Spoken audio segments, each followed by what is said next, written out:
Well, that's what's going to happen. That's what's going to happen with Zoom when everybody tries to teach their classes online for all the colleges.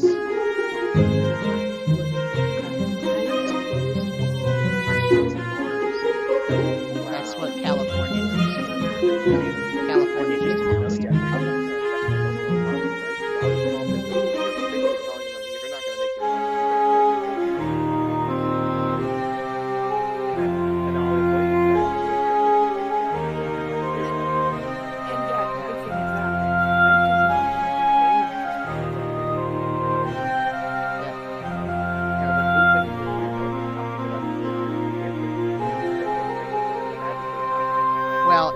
Yeah, but you have to stop the pandemic, though. You can't just let people keep going to it.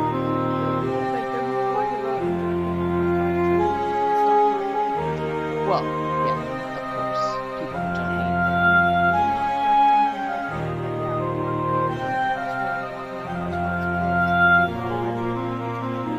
Right. They're screwed.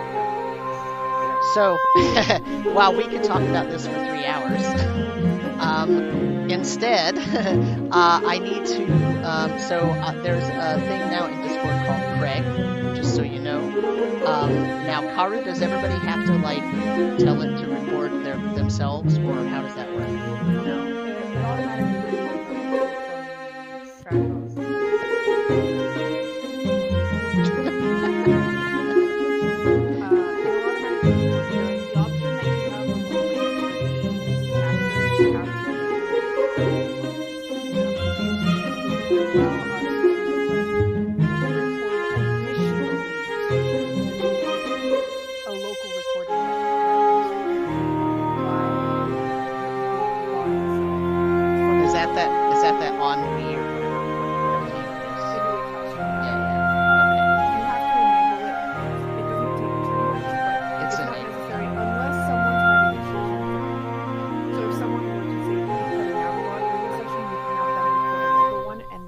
download the whole thing, it'll have their Discord version. So if the Discord version is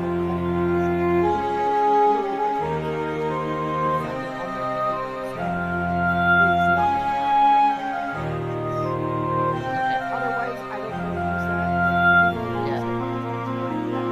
Otherwise, you already have the Discord version, so okay. Alright, cool. So, is everybody ready to go live?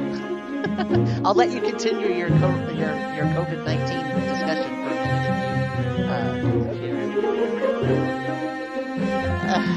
minute. Okay, so I just transitioned us. If somebody wants to open up and make sure that our audio is coming through on the stream, that would be awesome. Matt usually does that, but anybody can if they'd like. Okay, so I'm going to ask everybody to talk. So I'm talking. Obviously, I'm coming through. How about Karu? Hello. And Nina? Yep. Good. And David? Yeah, how am I coming through? And Matt? Hello. So did you hear everyone? Okay. Yeah. Awesome. Yep. Good. Looks like levels are pretty decent too. Excellent. Wow. You mean for once something actually went correct? Wow. It's a miracle. 15 minutes later. Yeah, we've had no issues this No time. issues. No issues. No. You mean when I tried to have a conversation with you 20 minutes ago and I couldn't hear you? Yeah, like that. Okay, so welcome to DnDeBrief. I am Sam, and I am your DM, and I am here with my lovely players, David. Say hello. Hey. And Nina. Hey. And Karu. Hello. And Matt. Good evening, everyone. Hello. And we have a guest star tonight with Karu. That is Earl. Just the tail. Just the tail. That is Earl's tail. There he is. Excellent. Hi, Earl. He's asking where his food is. I'm going to have you introduce yourself. So what level is everyone? Are you level 8 or are you level 9? 9. Level 9. Okay. Everybody's ninth level. Um, I had you introduce. So I want to actually record a more sort of formal introduction just for those listening. You can understand what's going on. What I'm going to do is I'm going to start. I'm going to change the format of how the podcasts are released because the podcasts are hard to edit in 3 or 4 hour blocks. It takes a really long time, and I'm really busy and I don't have time to do that in one fell swoop a lot. So basically, I've been talking to the Don't Split Podcast Network, and they said that most of the shows uh, on their stream, on their podcast stream, are an hour long anyway. So basically, what I'm going to do is we're going to still record 3 or 4 hour sessions for our games, but then I'm going to split those into 1 hour chunks. And what that means is rather than stopping every hour and making you all reintroduce yourself, I would like to get a fresh, clean recording of your name, your name in real life, and the name of your character and their class and race, but don't mention the level because I'm going to use it for the next several episodes. Okay? Okay. And so I'm also going to introduce myself again. That way we can have that, and then I can splice that and I can use it for all the future 1 hour recordings. So welcome to DnDeBrief. This is Sam. I am your DM at this wonderful endeavor, and I'm here with my players. Let me introduce Matthew. Hello. My name is Matthew, Matt for short. I am playing Khonnos Lenadaf, a Sea Elf Warlock of the Great Old One. And David. I play Axley Chillingquest, a halfling bard. And Nina. Hello there, my name is Nina, pronoun she, hers, and I play Emmeryn or Nestia, who is a storm cleric. And Karu. Hi, my name is Hikaru, or just Karu works. I play Marcel Petit Diable Duran, who is a gender fluid Lutrinian sorcerer. Storm sorcerer. All right, excellent. Okay, so now, who wants to do a recap? It's been a while. Do you remember what happened? I don't remember exactly where we started the part of the session. I think we were still was that where we still were going through everything in the not Shadowfell? Yeah, so I mean, I can do a quick recap if you, because I actually edited the episode last week, so I know everything that happened. So you were in the Temple of Eyes and you were fighting Leralak, and Axley had absconded with Reyla, Emmeryn's mom, and Axley was making his way back to the Curiosity with Reyla, and the other three of you were still fighting Leralak, and you defeated him or something, and then at the start of the next session, which was the last session, you were trying to figure out how to destroy the dog statue, which did not come back to life, but had some very odd sort of, I guess, odd responses to your attacks, both spell and normal weapon attacks. Eventually, you destroyed it. It broke into 1,000 pieces. You each took a chunk of that, and then you escaped the temple and made your way back to the Curiosity. When you got back to the Curiosity, you found Axley and Reyla sitting in the Curiosity with Toddeus the goat, eating all of your rations, and taking a loud snoring nap. And then Blaxley Chillingquest was there in the Curiosity saying, okay, let's go. I want to go see what this thing can do. You made your way back to out of Darkport and back into the Common Plateau, and actually Axley's expert piloting of the Curiosity had it transport you directly into the cargo hold of your ship, the Tempest's Fortune. You went onto the deck and you saw several things. Number one, there is a galleon several hundred feet away from the ship, and you learn from your crew that a small contingent of blue-skinned, weird-looking creatures about the size of halflings came over and requested a parley and wanted to speak to the captain. You took Reyla to the island where she could rest, and you wanted to talk to Jubo and Stet, but they were out in hunting parties trying to make sure that all of the goblins that were there was a goblin incursion basically on the entire island right before you left to go to Darkport, and they're still hunting them down. And then you went back to the ship where Khonnos and Axley were resting because they were fatigued and needed a short rest. And when you get there, you notice there is a herd of sharks swimming near the ship in the water, and then you are challenged to a duel by another small contingent of blue skin goblins that came over to parley, and they challenge you to a duel, and you were going to designate Khonnos as the one who was going to duel, and at the end they said, no, no, no, we want to duel with the royal one. So we're offering boat for sword. That's that was the initial terms of the duel. And that's where we stopped. There was a lot of interaction in there in between where all of you were conversing and trying to figure out what actually is going on, what happened to Leralak, what are these dog things, what are the Haka doing, and then when you got there and you saw the pirate ship, there was a lot of discussion about how to defeat the pirates that are on that ship. So that's the relatively quick recap. If I skipped anything, I apologize. If there's anything you can remember that you think I skipped, please let me know. That was pretty much it. The one thing, the only one we noticed, it was, well, we were only in Darkport for maybe a few hours, like 2 days had passed back here, so there's definitely like a difference of time between one plane and the other. Mm-hmm. Yes, it seems like that. That's true. That did seem to be how it was. And but Emmeryn did not look aged, but everyone else did, including the Lutrinian, who they Didn't don't. we recover that aged look when we came back? You recovered most of it, yes. You recovered the sort of grayish, non-colorful portion of it, but you still felt aged. We'll put it that way. You lost the silver tips to your fur. Right. But so we didn't look yeah. like we were like Right. elderly, growing gray hairs, but still Correct. felt older. Right.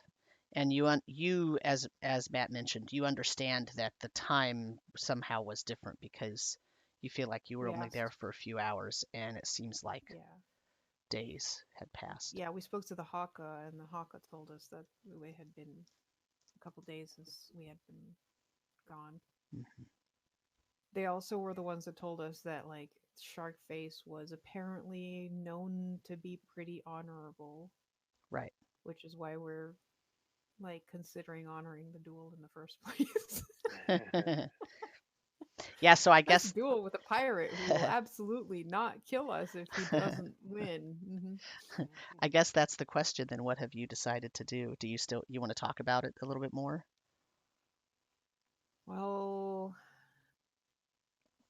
I think most of the talking we did do was a bit kind of between sessions or during the session we didn't have last time.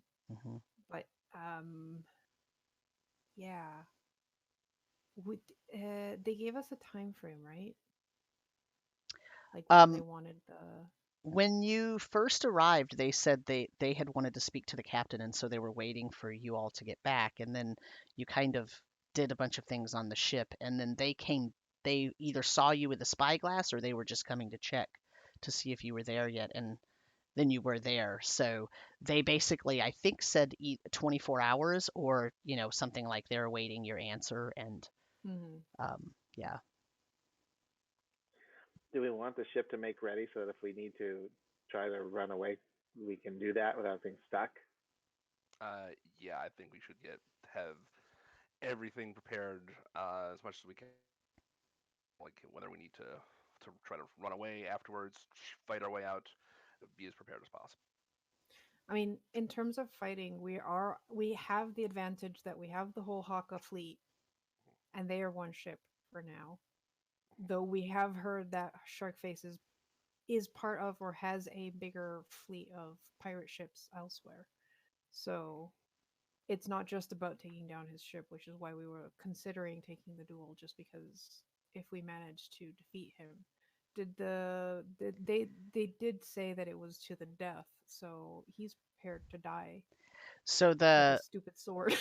yeah, so the so and I'll show. Let me throw this up there for anyone watching the stream. Here, these are the sort of these are my sort of. This is a document called the Codicum Adversarius. It is the rules for dueling in this area of the world. And basically dueling because all the islands are separate, and so it's hard to have a sort of quote unquote police force to do that. There have grown some sort of standard ways to resolve conflicts, and dueling is one that is accepted, especially out in the sort of non highly populated areas. And so basically, it's an accepted way to settle disputes. And there is a set of rules, and basically the two combatants in the duel, the two participants in the duel, they each pick a second, and the second is their representative who agrees on all the terms and negotiates the terms. They basically speak for the duelist in terms of how everything gets arranged and negotiated. Basically, the duel is 3 rounds. This is the typical sort of how it usually is run. This is the standard Codicum Adversarius, but everything is up for negotiation. So the standard is there's 3 rounds. The first 2 rounds are called what's called to the blood, where the first participant to reduce their opponent to half of their maximum hit points wins the round. That's very, I mean, we're talking this is total metagaming, right? These are just the way the rules work. Um, Narratively, that's the point where the second would have to step in and declare the round over, and basically that's whoever they're representing is defeated for that round. The third round is to the sea, in which the duelists fight to the death, and the what they have proposed. Let me see if I have that as well. Uh, Here is so the mechanics of a duel. Let me put that up there for the audience.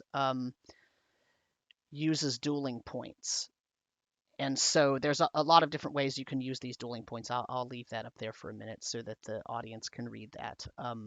If you actually choose to engage in the duel, that's the way that we'll do it. What they have proposed is the first phase, the first round of the duel, is on the upper deck of your ship. The second phase of the duel will be the upper deck of their ship, or on the beach if you want. And the third phase is the 2 ships next to each other with these sort of large gangplanks pushed out, and then you're dueling basically on those planks above the shark-infested waters. That's what That's they. different from what you had placed That's earlier. is it? Oh, what did I Yeah, say you had earlier? said one was on the deck of our ship, round Hmm. 2 on the gangplank between our ships, Oh, and round 3 would take place in the water. oh, Yeah. okay. Then yes, I did not remember that I had said that before. So yes, that's fine then. That's what they because I wrote it after that session right away so that I would remember what I said, and then I wasn't looking at that just now. So there you go. So Yeah, yes, I so the saw that. gangplank thing, that's the same description. It's just I moved that to the third round instead of the second round.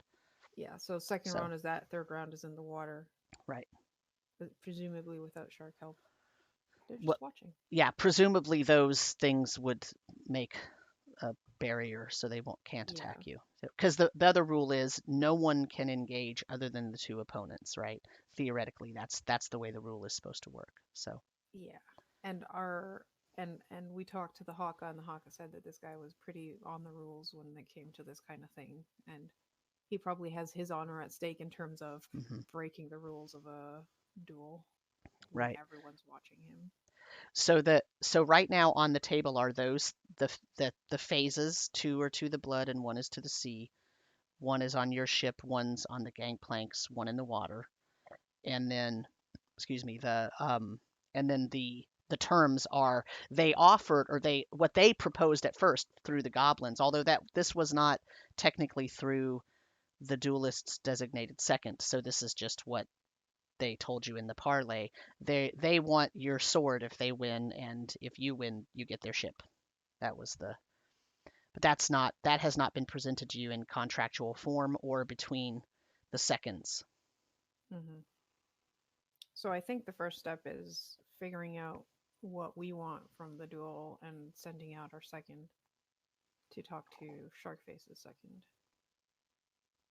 Also, 'Cause just for the audience, these dueling rules are modified from the Seas of Vadari campaign setting supplement that was kickstarted by tribality.com a few months ago and is now finished, and they'll be printing up pretty soon. But that is where part of those come from, and part of those are just what I put into it. So anyway, sorry. I just want to give credit where credit's due.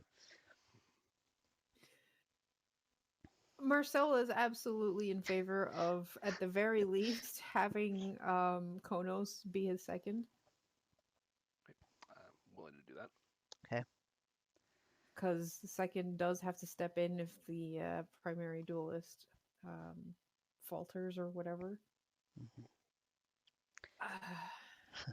So there was talk, just to remind you, before the second parlay came and told you they wanted to fight Marcel, there was talk of Axley going to the enemy ship and just throwing a bunch of bag of beans in there and planting them and and letting It's Why them. do still we want to very fight him tempting. fair and square? Okay, so the reason we had to fight him fair and square was because of his larger armada. If we take out the ship and we're fairly certain, especially if we're given a day to rest and prepare our spells, we can utterly obliterate that ship. We might have some issues picking out like survivors that might try to swarm us, but the ship isn't really an issue.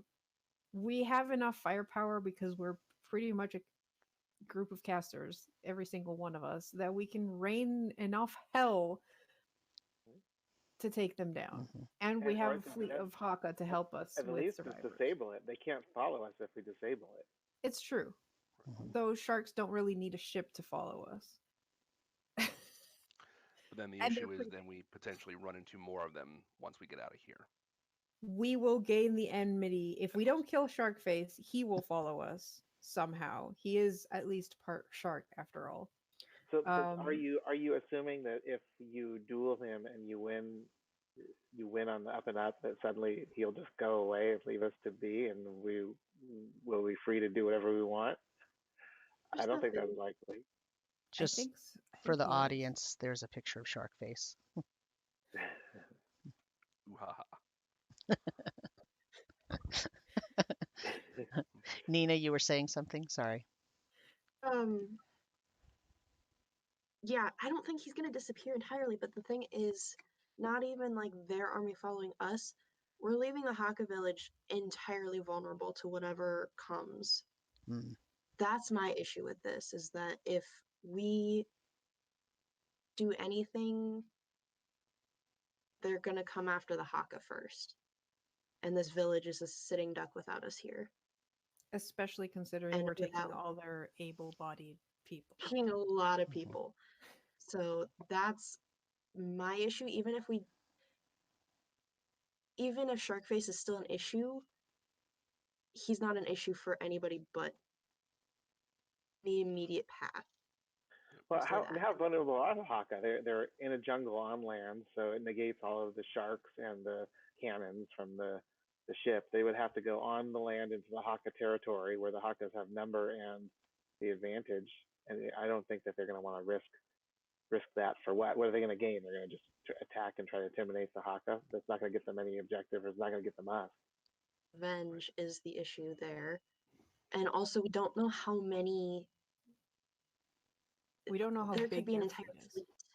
Yeah. Yeah, and that's hundreds upon hundreds of people against. We're taking all the able-bodied people, so it's just the elders really left. People who aren't able to fight or defend themselves. That'll be a term I list. I'll say no matter what the outcome of this duel is, the Hoka are to be left alone because the pirates' beef is with us, not them. We also have a temple on this island that has a giant dog creature. That was my other suggestion. Buying us enough time before the duel to go deal with that giant dog. Because if things go sour and I die doing the duel, you will have one person less to deal with whatever's in that temple. That's a fair point. So maybe we should schedule the duel for like 2 days time so we have time to go to the temple, deal with that, and get a good night's rest before actually dueling him. Make any other preparations we need. Yeah, I would be okay with that. Okay. If the worst, if the absolute worst comes for Marcel, do we have any Vivify spell? I don't think we have the diamonds for it. Okay, that's something to. I don't got jack in terms of. Yeah, components. problem is Revivify has a pretty steep cost that we cannot cover. Yeah. So if Marcel goes down, that's it. You're down a crew member. There's just a lot of trust in this plan. Trusting the other side to like honor the truce. If we're leaving the Haka vulnerable again, if you want to go to the temple and just trust that for 2 days they're not going to be But molested. the Haka fleet is between the pirate ship and the island. So they're not gonna they can't really risk attacking otherwise because they're at a disadvantage right now. We outnumber them badly. Yeah. Now, 2 days can give their fleet the time to get to us. Yeah. I mean, when you have the advantage, press it. Because, like, yeah, we have two options here. We either honor the duel, schedule it for 2 days' time, deal with the temple, and then do the duel and hope that, everything goes great. Or, I mean, my thing is, as long as we put the everything down, even if I lose, the only thing you're losing is the sword, which is not worth anything to you guys if I'm dead anyways. So there's not much to lose on our side, besides me, but I was gonna say, Well, except an entire party member. That's going to be another term I want to exact. Sword, and there's no sense in fighting to the death. there's a problem there. Marcel's not gonna let go of the sword unless he's dead. It's an over my dead body kind of thing. So he's okay with the whole to the death part because if he loses, Marcel would rather die than give up the sword. So that's kind of, that's par for the course. You want the sword, you have to kill me first. All right. I'm a little. I'm a little less okay with that myself, but I will respect your zealotry. Marcel, when the first time Marcel asked about getting the sword back, he didn't really know the importance of it. And now that he does, it's do or nothing. Like, he's not letting go of that sword now. He's also very curious as to how Sharkface got it in the first place, because he's pretty sure that was not a duel. And why Sharkface wants a sword that does absolutely nothing for him, because he is not a Wasn't this the one he stole from you in the first place? Not from me. Well, from your former captain, I'm sorry. Yeah. And because this does kill Marcel, would that royalty to him? No, I don't think that's how it works. No, it has to be blood. Yeah, it's a bloodline thing. Yeah. Okay. The sword is not usable by anyone who does not possess the royal blood of that Lutrinian line. Okay. It's just a fancy sword. So it's nothing but a trophy. Yeah. Right. This may be more about honor than materials then. Like, it's really curious because we stole a shit ton of things, including that magical submarine flying machine.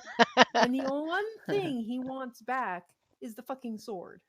That he apparently can't use. So it's like, the fuck? Yeah. Plot twist, Sharkface is your long I mean, there's always the possibility that he has no. There is a Yeah. possibility that he has no idea that we are the ones that stole everything else, and he just assumes I got the sword because I gave him my name. But I don't know. Everything was taken at the same time, so if he Right. assumes I have the sword, then he probably assumes I'm part of the group that stole everything else off his hold. And yet, he only wants the sword. And is willing to bet his ship on it. His life. And his life. Mhm. Unless he's some kind of, I mean, we did kill Leralak and he didn't really die, Yeah. so he may just come back as an undead Oh. shark face. We've also established they're in cahoots with Leralak, right? Because we saw the Yeah. House of Adrian Yeah. symbol on Yeah. their ship. Yep. Yep. So like, Oh, the more we talk about this, the less I like it. Yeah, which is why we need to get our butts to Cowport. So that's the other thing. yeah. He dies, we win his ship. That does not necessarily mean we never see him again. We might just have undead shark face to face afterwards. Would DM Sam do that? Oh. Yes. So here's the thing. The second parlay group of goblins is there right now. So you have to give them some sort of answer. Whether it's truthful or Right. not doesn't matter, but you have to tell them something so that they can go back to Sharkface. You at Okay. least have to tell them whether you accept the duel and who your second is if you accept the duel. If you don't accept the duel, then you have to tell them you don't accept the duel. Or you could say something like, I don't accept the duel unless Sharkface himself, I mean, like Right. it's open. So you can, however Okay, you want to do that. so what if we tell the goblins, you're my second, and that we want to have tomorrow at sundown the 2 seconds meeting to set the parameters of the duel. Okay. That gives us all of tomorrow to deal with the temple and decide what we want to do for the duel. Okay. With the duel happening the next day after the seconds have talked. I think that's a good tentative plan for the time being. Okay. So yeah. So I'll step forward and go, I accept Khonnos is my second, and I want Khonnos and Sharkface's second to speak tomorrow at sunset about the duel's parameters.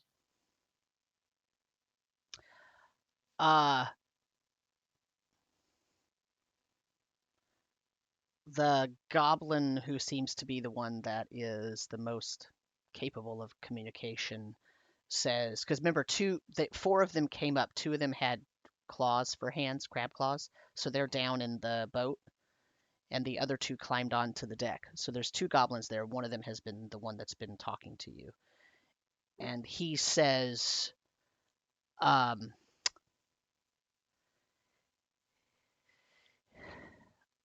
he says, proof of sword. Make dance.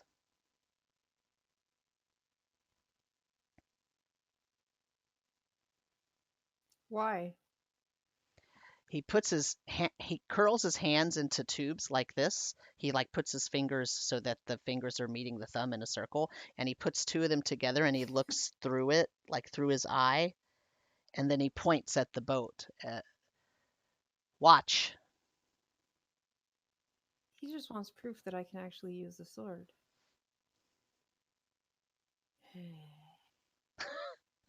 Do we want to let him know that I can use the sword?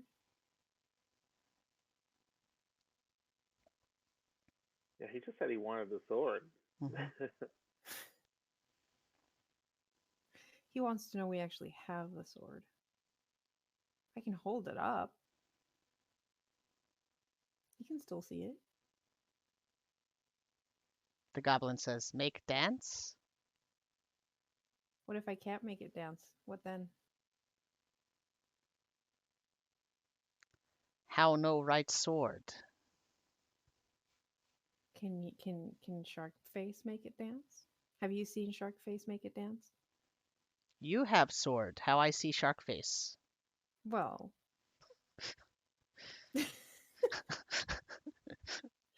Have you ever seen a dancing sword? No, he kind of steps back. Do you know what it does when it starts dancing? Up in the air. Uh-huh. He's You know sort of what a dancing sword does? he's guessing, right? Everybody roll a perception check too, except for Marcel. 18. That is 22.15.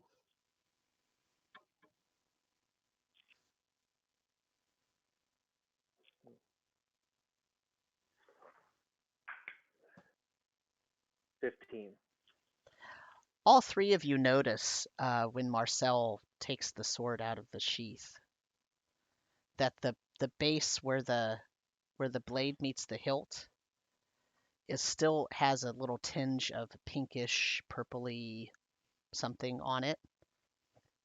And when she holds the sword in, or when they hold their sword in their hand, there's a sort of glowy area around their neck. It's kind of pinkish purpley. Has that been there before? You The haven't glow around the sword? you have not noticed it. Khonnos and Emmeryn might have noticed it during Yeah, I the think someone fight saw it, with yeah. during the fight with Leralak, but I don't think Axley was there anymore. No, that was after I actually left.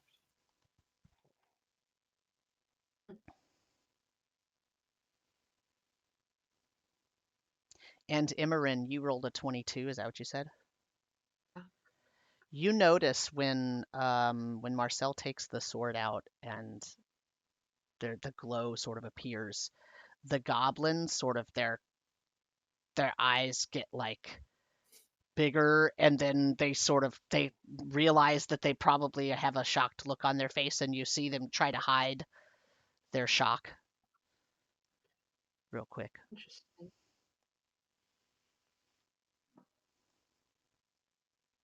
Well, I'll wave the sword in the air and kind of like look towards the other ship and kind of point the thing, but I am not making it dance. Okay.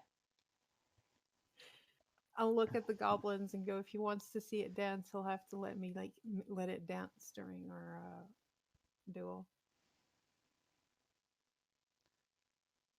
They sort of chitter back and forth to each other for a second, and then the one who's been talking to you most of the time says, "Okay, tomorrow, seconds." Mm-hmm. And then they go and they start to go and climb down the rope ladder that was put down. Put So the they sword away. the glowing stops. They climb down and get to their I turn to boat. the others. I was so tempted to let the geyser go on them.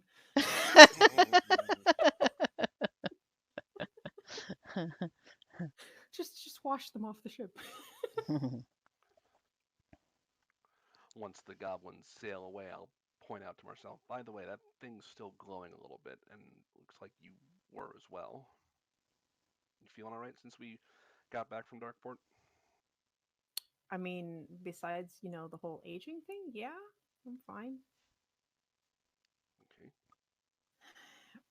Glowing what color exactly? Purple, pink kind of color. Hmm. The Leralak color. Not to put too fine a point on it. I was suspicious. I look at the gem on the pommel of the sword. Mhm. Does that still have that it's had like a cloudy thing on it? Yeah, it's clear now. It's clear. Okay. It's like Yeah. a really nice clear diamond. It's weird. Yeah, I'm sure it's nothing. Did you use that sword to fight Leralak back in Yes. Darkport? Well, technically not Leralak. I used it against the Hound, but I think I had it go against Leralak. I can't recall exactly if Mhm. I I think had it. you first caused it to dance when you were fighting the dog when it was animated, Yeah, but but then I then think it went away, but you still kept the sword out. I mean the sword was out, but I can't remember if I had it. No, because Leralak did get closer. I think I was attacking Leralak with the sword too. So like you were. Yeah, I think you took a swing at it too, Adam, with it. Mhm. I don't think I hit necessarily, but I did take a couple of swings at him. I can only do it 4 times before it returns to me, anyways. And at least the first time, maybe the second time, was against the dog. Mhm. So I'm worried maybe you got a little bit of Leralak on you. I mean, I am still wearing the amulet that Yeah. gives me at least some measure of authority on those blue goblins. And maybe it gives him some authority. I mean, I haven't. It's not like I've done anything for him, nor would I. I mean, I absolutely tricked him into thinking I was. That was great. It Yeah, even got your mom safe. except for Emmeryn for a moment was like, what the hell? Seriously. Come on, Em. I was just trying to save your mom. I had to get close to her.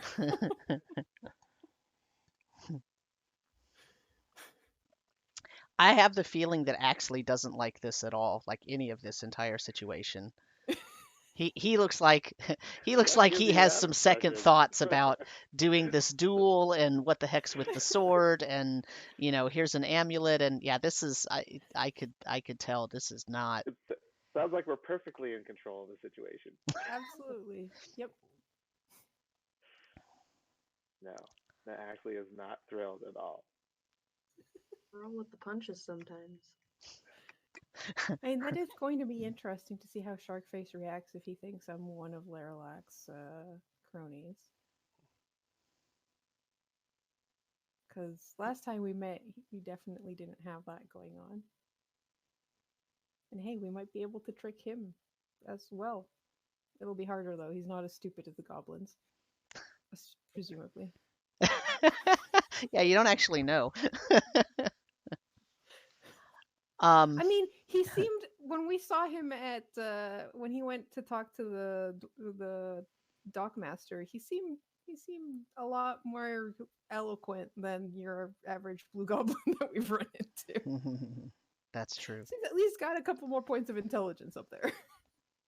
Unless that's gone away since his face turned into a shark. I don't know what's going on there.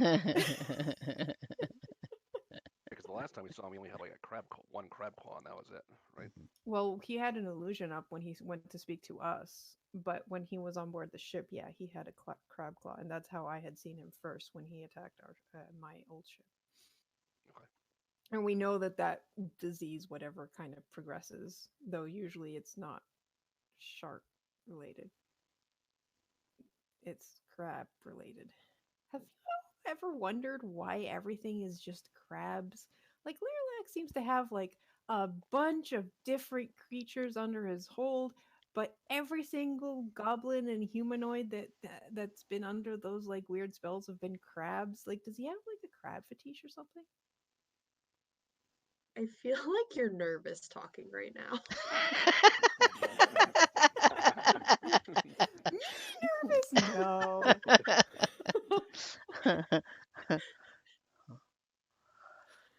Wasn't it getting late? It is getting to be late afternoon. Dark. Yeah, maybe we should just get some rest. So around that let's time, disseminate word to the Haka, at least that the plan is, if everything goes south, to be ready to launch and sail. To follow our lead. Yeah. I don't think they won't follow our lead as long as Khonnos is aboard. Yeah. Oh, no. So right around that time, Blaxley Chillingquest, who is sitting on the railing of the of the deck, says, Gets better and better. why don't you just kill him with that one sword, that one that's in the curious thing that you keep talking Why about? don't you kill him with that one sword? I'm not touching it, it's yours, but I think you could kill him with it. I'm just worried about what it's going to do to me afterwards or before. Huh?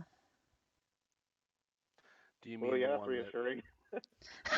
You mean the one that? You mean the one that actually is around, or keeping in The a one bag that and keep likes to follow us around when we try to get rid of it? that one. That one. You seem awfully interested in seeing me grab the sword. Why are you not willing to do it yourself? I just want to see what would happen. I don't. Well, maybe you're smarter than I thought. I was gonna say, do I get the sense that he knows what would happen? You can roll me an insight check. Seems like it. Because he has a vested interest in trying to make it happen. 22 again. You think very definitely he knows what would happen. Okay. We're gonna have chat later.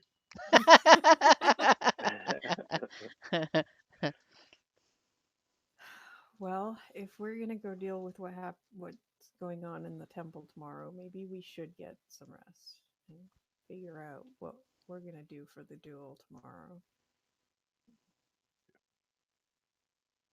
It at least buys the Haka and everyone else a day worth of preparation for whatever happens after the duel.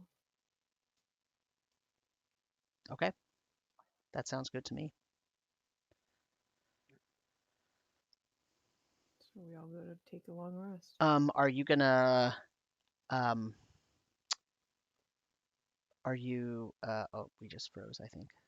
My computer's having a tough time tonight. Are you going to sleep on the ship or on the island, or what are you thinking?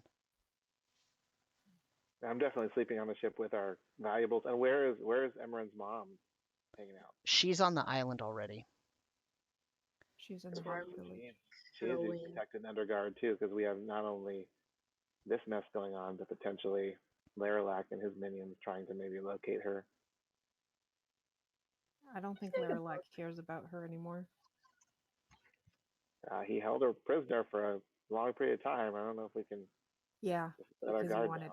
he wanted Emmeryn, and he already got what he wanted from Emmeryn. Also, I'll remind you that Khonnos has a book with a skin cover. We got a couple books, didn't we, that we need to investigate? Yeah, like about 7 or 8 of them. Yeah, As far as I'm concerned, I don't know. I think most of the books you had decided to not worry about till you got to Calport to the library. But this one was the one on Leralak's pedestal. Khonnos, would you mind if I looked at that while we're kind of resting? Yeah, why don't we look at it together? I'm curious what's in here myself. Okay. Axley, Marcel, what do you think about that?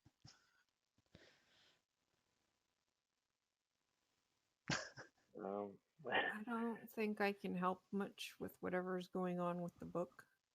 What language is it in? I don't know. We haven't even opened it. No one's even touched it. He just scooped it up in the robes. Yeah, that's right.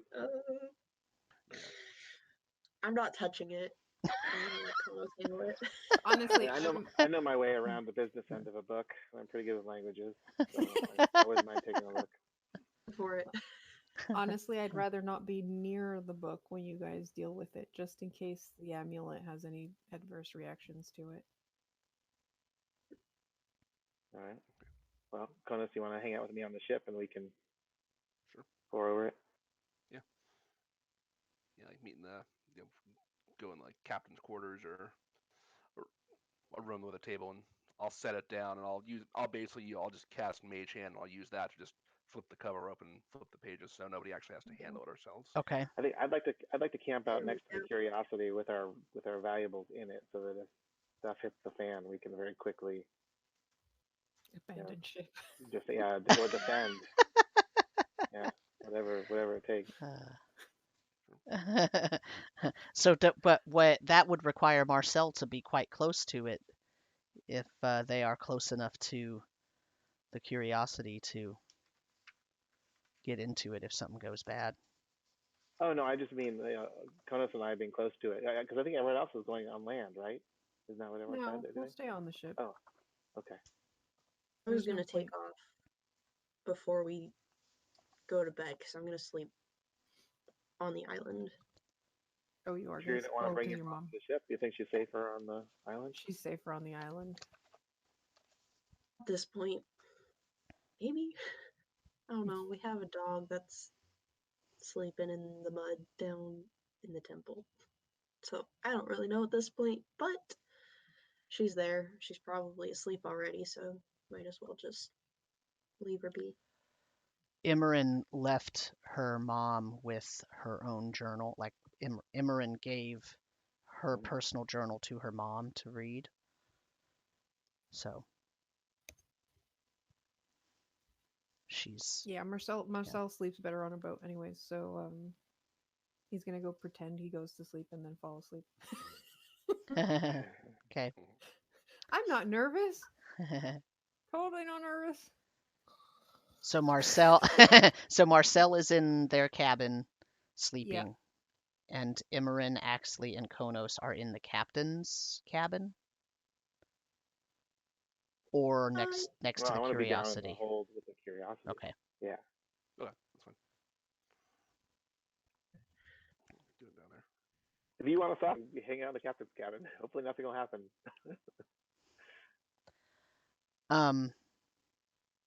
Okay. So you're beside the Curiosity. Explain how you're like unwrapping the book and all that stuff, and how far is it from you, and how are you doing this?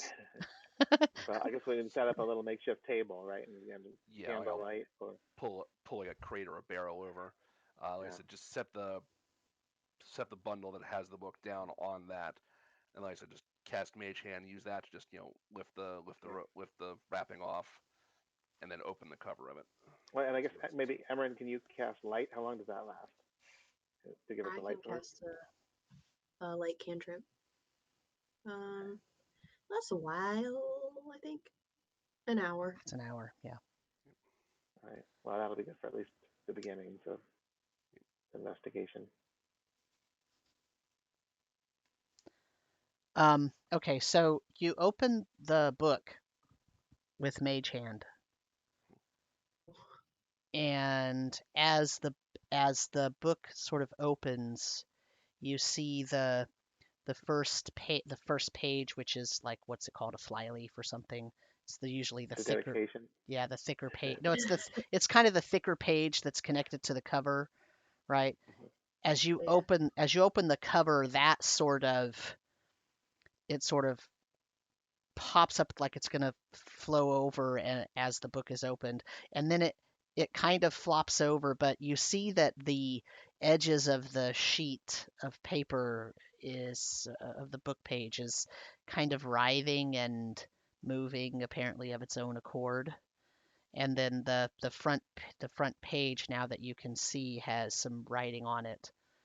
And so the question is, then how close do you get to it to see it? I'm not sure you could read anything on any page from 5 feet away. Yeah, no. Before I get close, I want to look at it through the purple monocle. Okay. I'm gonna cast a detect magic real quick just to see what kind. I think you know the answer. Yes. What kind? Yes. What kind? The every kind. Good. Okay. That's Just brilliant bright light. Yeah, just. okay. Don't look at it directly.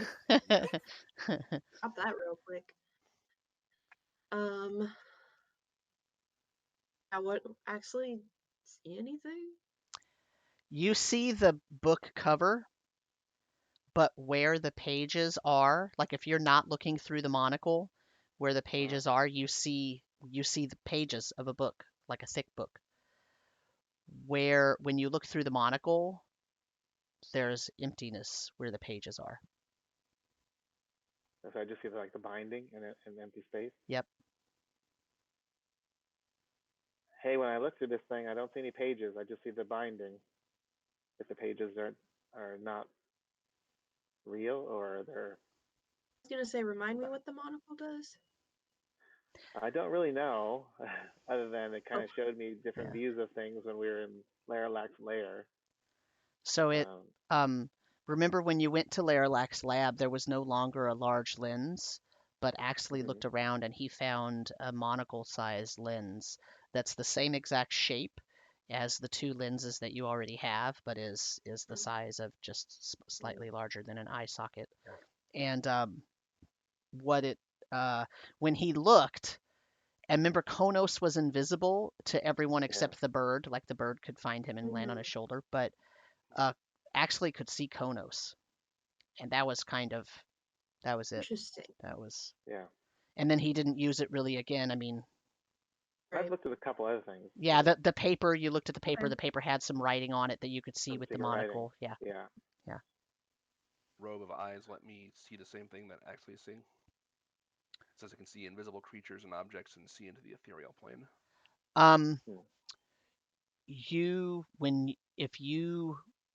So are you trying to? Okay, so I'm not changing the view because I've already done that. Yeah. It is a weird sensation. You do see the book cover. And depending on like which eye you're looking out of in the robe of eyes, because remember they're all different, right? Yeah. Some of them see a blank spot like what Axley is seeing, and some of them see actual pages writhing. Okay, so I get a similar view. So the pages aren't sitting still, so it makes it difficult to read. They're just no. creatures. So you open the cover, and then there's the first page. So you open the cover. So here's a book, right? You open the cover. The first page went, and as it was turning, it sort of the edges started writhing and like moving on their own, just the edges. But the page that's here, that the page that you would be reading, is flat. Is there any writing on the cover, any title, or anything on the binding? Yeah, the cover said the Book of Proofs, which was the same title of book that Emmeryn saw in her vision. But the book that she saw in her vision had a blue binding, a blue cover, and a blue binding that looked like leather. And this looks like some sort of skin, the covering of this Have I book. ever heard about the Book of Proofs in any lore or arcana or anything? You can roll. Yeah, you can roll an arcana. Okay. By the way, are you letting Blaxley look at this? No. Where is Blaxley? Well, I want to I know mean, where he is at all times. that's the thing. So are you telling him to like stay up above on top deck, I want or to stay up above. Yeah. you want him to, I or just you want to be don't? aware of where he is. I would not like him around if I can manipulate him to not be here. I don't know what he's off doing. Probably you just have to entice him to go look at something that he might find interesting, right? Okay. So that he doesn't come and follow you. He would fall for that probably pretty easily if you tell him, but you got to tell me what you tell him to get him to not pay attention to you for a while. I'm going to tell him that down on the beach, if you go all the way to the other side of the island, there's a magical sunset. That's not a good idea. You're gonna get eaten by 2 goblins. He totally wants to go see the magical sunset. I mean, he does. He asks if you can have somebody in the crew like row him over. Oh, you just have to follow the beach to stay on the sand. Well, but he's on the boat right now, so he's got to row over to the island. Row over to the island. Yeah, absolutely. Okay. Are you going to tell those 2 crew members to try to stick with him, or are you going to have them come back to the boat? No, have them come back. Okay. Emmeryn, he just sent Blaxley over to the island where your mom is. Yep. Yep. Yep. He's gonna get my journal. Why does he want your journal? Does he know about the journal? I have no idea, but he knows about my mom. He Anyway. was with us when you gave him Yeah. the journal to your Oh mom. yeah, he was. Yeah. Yeah, he knows about the journal. So Fine. either way, so he's gone. He will not interrupt the book exploration. That's for sure. Fine. That's I rolled an 18 for Arcana. So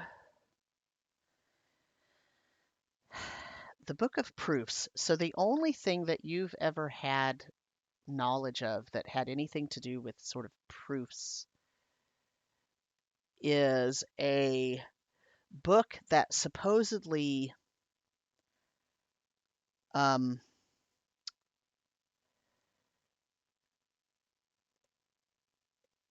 if you write a statement in it,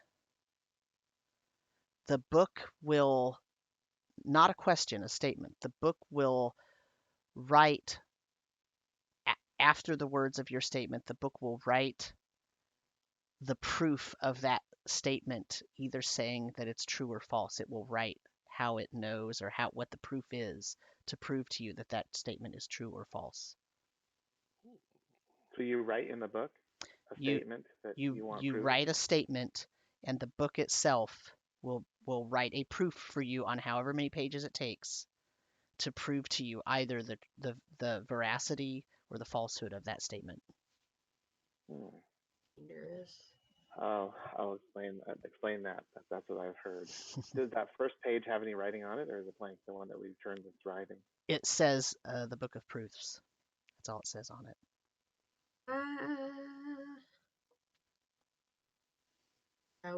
We should look at this. I'm gonna get close enough to read it. I will too. Not reading it. And the closer you get, the more you see that the edges of the pages are writhing. That's comforting. It's like they have a life of their own. It's almost like if you stuck a live, like earthworm on the edge of every page and it could move however it wanted. But it's multiple ones of them, so they're all trying to move separately. But it's not like it. It's not slimy or anything. It's just paper moving. Like it. Yeah, Mage Hand just try to keep those. So the keep first that still page. as much as I can. Yeah, no matter what you do with the mage hand, whatever is not being touched directly by the mage hand is just writhing.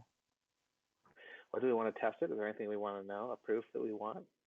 I want to look and see if there's anything written first. Already in there, yeah. We leaf through it. Because it would be strange if it was just an empty book. Like, no, there's nothing in it, right? You would expect if it had that power, people would have written in it quite a bit. Yeah.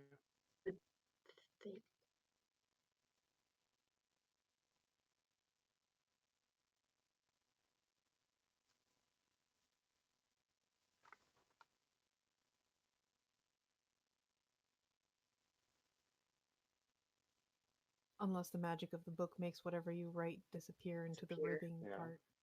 Could. Yeah.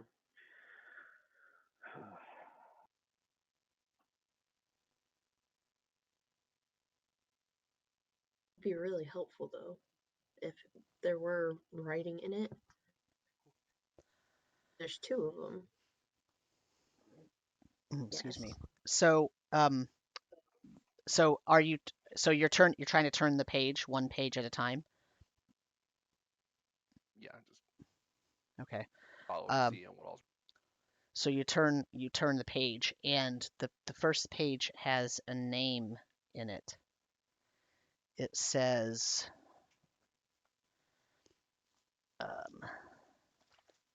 find my. John is a dick. Anthony was here. No, it says Pharcellus, Pharcellus.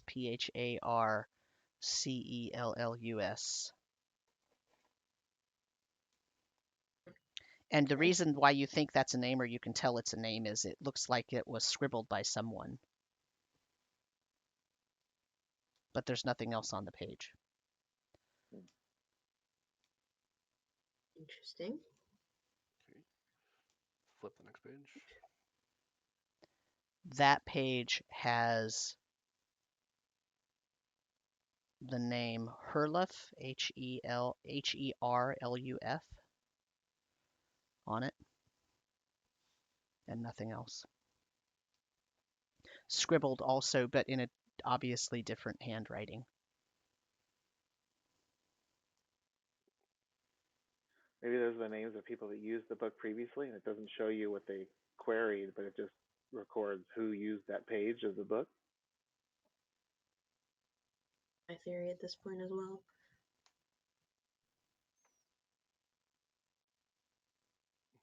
Turn So it always over. like, yeah, keep flipping until you find a blank. There are 12 used pages. I just broke my pen.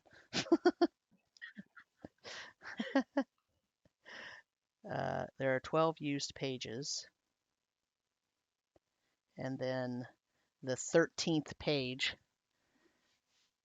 is blank. And as the mage hand turns the page, Great. What's the name? What's the name on the 12th page? Is it Bartholomew H. Leralak III? no, it's Erasmus. Ah, okay. Are all the names different on all the pages? Like, there's no repeat names. Yeah, all the names look different. The on the 13th page, as you flip the 12th page over, and it does this little writhing thing and it flops over, at the top, after you've opened that page fully, at the top it says, what would you like evaluated? And it flashes at the top of the page as if someone is writing it, but of course there's no hand or anything. They're writing it, and then it disappears, and then something else is written in a different language, but it's the same sentence. And it does that about 50 times in 50 different languages. Okay.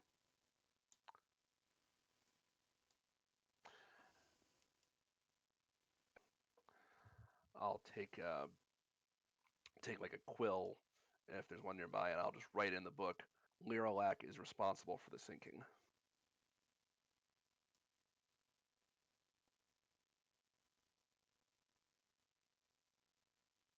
You go right to the ending, don't you? Spoilers.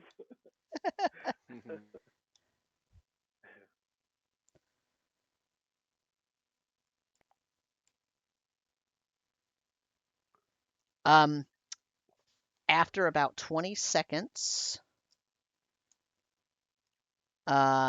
symbols start appearing on the page, and it fills up.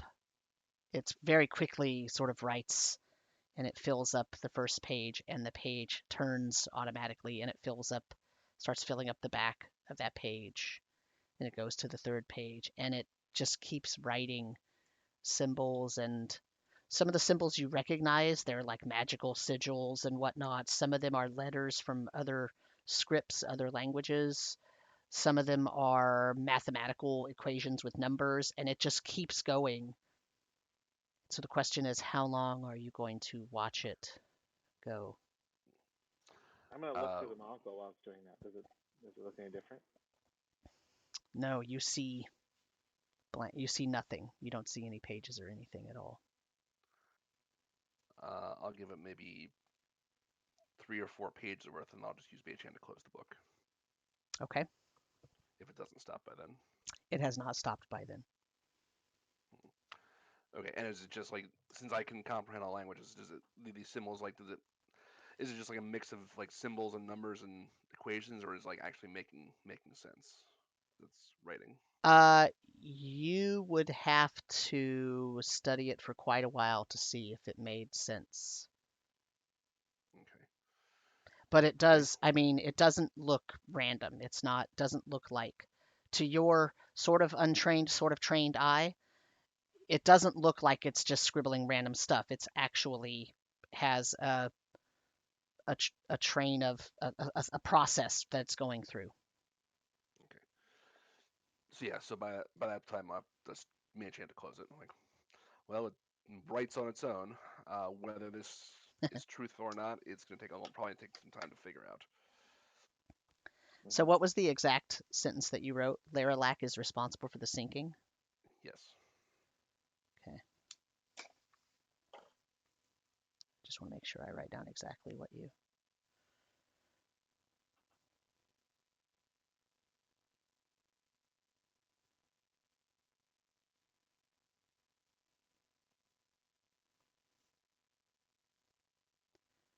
All right, what now? Do we want to do anything else with this?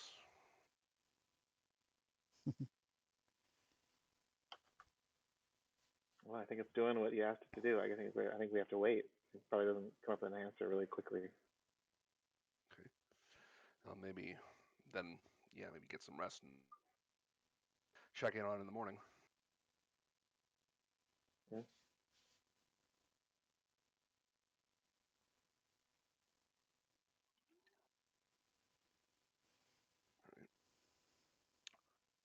I'd like to. What's the plan for tomorrow? What are we doing tomorrow during the day before sunset? We're gonna go to the temple and try to deal with the dog statue there. I think. Isn't that dangerous? I mean, what if Marcel gets hurt and then has to still fight in the duel later? The same day. I think just the seconds are talking and laying out guidelines, and then the duel will be the next day. So hopefully we'll have a moment. Yeah, we'll have one more opportunity to rest and recover and prepare before that. Luckily, we're all heroes and we recover all our hit points during the night. Yep. If only real life were like that. Imagine going to bed and everything is done the next day. Wow. Can you make that happen, please? That would be great. Even diseases, you just have to roll another con check and hope you roll high enough. Oh, it's gone. Yep. Just like that. Yeah, wow. That would be awesome. And if you didn't, then you always have a cleric who can just cast a lesser restoration on you, and you're good. Well, why don't we head out before sunrise in the Curiosity so we can get out at night when no one can observe us to head over to the side of the island, because then we can protect all of our stuff and get there quick to be able to Sounds come like a back good quick idea. if we need to. We can always use the cloaking device on the Curiosity, so we're actually not seen. Rather loud. Yeah. Let's go during the morning hours when it's really, really quiet. The ship is really far away still. Yeah, they're still gonna hear it. I mean, they must have heard us coming in anyway, so honestly, I don't think it matters that much. But at least they won't know that we're like where we're going. Right. So, because we do know that they're spying on us, so going invisible before light sounds like a good idea. We're probably going to wake up every single Haka and they're going to be like, what the fuck is going on? Well, before we go to bed, I'm going to go look and see if Blaxley's back. Keep tabs on him. Is he back I'm gonna go on the boat, you mean? Yeah, back on the boat. Yeah, he's not back on the boat. Did Em go to her mum the night before? Or did she stay on the ship? We next day?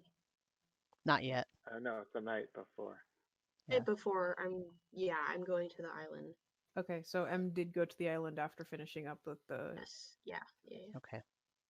So I'll let everyone know. Hey, just a note, Blaxley's not back yet. And I'm guessing Emmeryn went with her mother. That's what I think. So. Going back. So we take we'll have to go to the Haka village first then to pick up Emmeryn anyway, and hopefully Blaxley is there. And you can check up on your twin. Do you want me to ask the Hoka to send a few people to look for him? I mean, only if he's not at Well, the. it's dark. We're going to the island anyways, so if we don't find him, then you can ask someone from the village to keep an eye out. But what mischief could be up to that we want to make sure he's not? Yeah. Is How there any much? way to locate him? Do you have anything? Can you see through his eyes or something? Is there some way to? Oh yeah. Not today. I can do it tomorrow. Oh. He already did Leralak. Yeah. Oh, I thought we were already on the next day. No, it's still the night before. Oh, then I'm asleep. Yeah. Yeah, I'll do it first thing tomorrow if he hasn't turned up by then. I was thinking that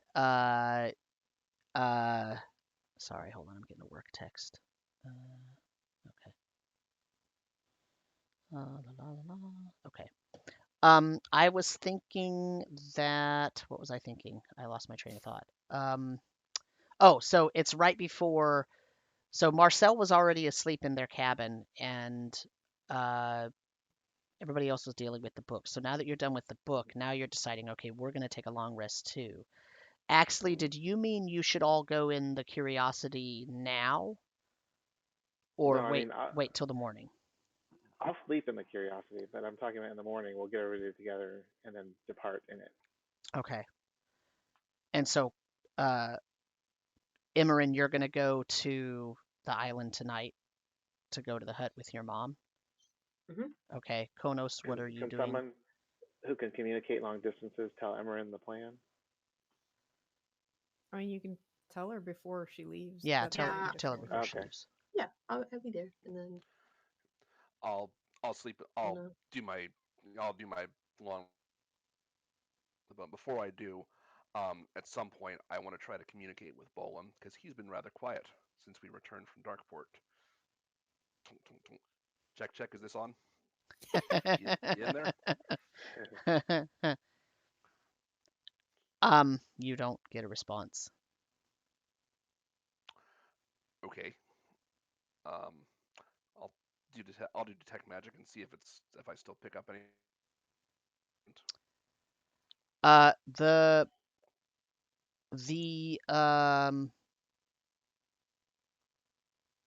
the trident is still magic, but you're not really getting the presence of Bolin. And you haven't since you were in Darkport. Does it still have the piece of coral in it? It does. I'll just try to unsock it. Wait a minute, and then stick it back in again. So when you unsocket the coral, roll me a strength check. Okay. That's cocked. Warranty void if removed. Hope not. Do not remove the tag from your pillow. Natural 1. 6 total. You can't get it out. It won't come out all the way. It's almost like it got fused more than it was previously. So if you want to try to still remove it, you'll have to actually spend some time with maybe a little sharp tool trying to work it through the. Okay. I don't want to risk damage again. All right. I'll just kind of tuck it away for now and check in on it again in the morning. Okay. Where's your crow? Oh, yeah. Where? I mean, it was still when we came back from Norway. It was basically sitting on my shoulder the whole time. Has it been like flying around doing its own thing, or? Well, so the rest of you don't know that Matt and I had a conversation about the crow, sort of between sessions, because he tried to communicate with the crow. And the crow said that seagulls are kind of jerks, and he was trying to ask them about where they live and what's going on with this plateau and all that, and they gave him the cold shoulder. They didn't really want to talk to him. So yeah. So he's sort of in the cargo hold, but he's just kind of hanging out, like sitting on some boxes. He's been very quiet. He's been very quiet. Okay. Yeah. I'll try to communicate it with him. Just say it's welcome to stay in my cabin if it feels comfortable there.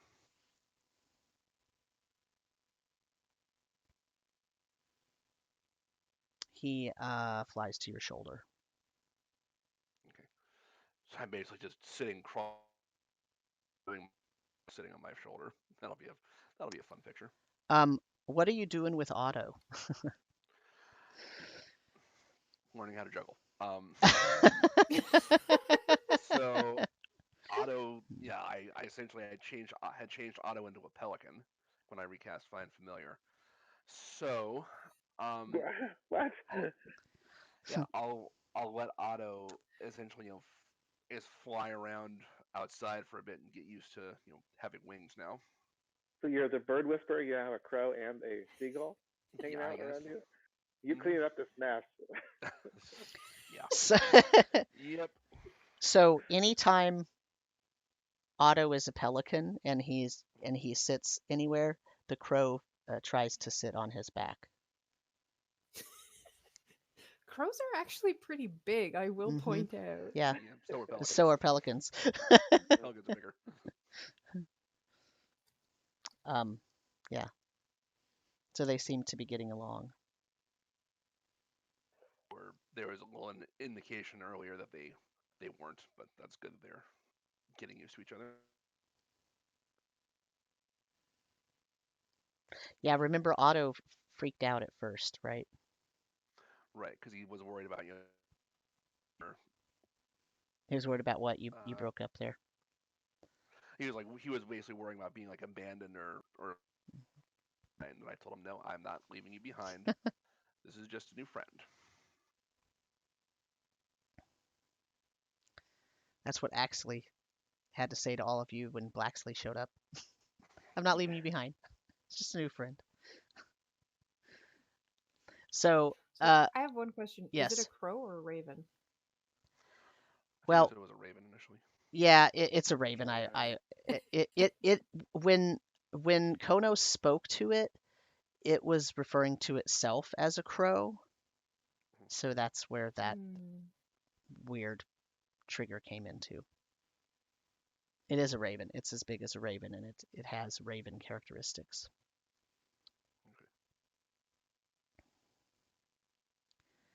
Okay. But it refers to itself as a crow. So who knows if it has a inferiority complex or what's going on there. So the question is, anything else you want to do this evening before you turn in and take your long rest? And make sure there's like somebody on the crew that's going to be keeping an eye on the pirate ship. Make sure they don't try anything in the night. Oh yeah, I mean they're like they put themselves on shifts so that there were always at least a quarter of the crew watching that ship because they didn't like the looks of it. They especially didn't like when the goblins came up to it. I looked it up. Pelicans average around 1.5 feet. Crows average around 2 feet. That's pretty funny. Looking at. I mean, not crows, ravens. Ravens are astonishingly big. They are. 2 feet? Yes. 2 feet. They're yes, from tip to tail. Yeah. They're hunters. They're Mhm. They're hunter birds. They're not your average songbird. Yeah. They have a very large wingspan too. Problem is most people are used to seeing crows and thinking ravens are the same, but crows are a lot smaller. Right. Yeah. Earl agrees. Earl agrees. Yeah. That's what I was going to say. Even so, even with the size not being that different, anytime Otto is sitting or standing. I mean, to be fair, ravens will sit on top of each other, so.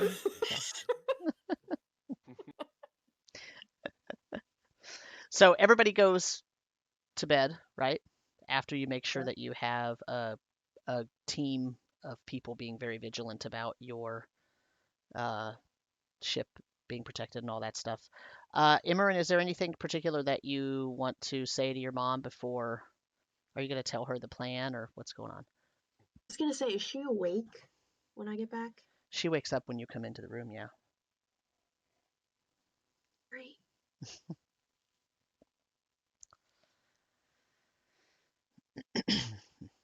Doing any better?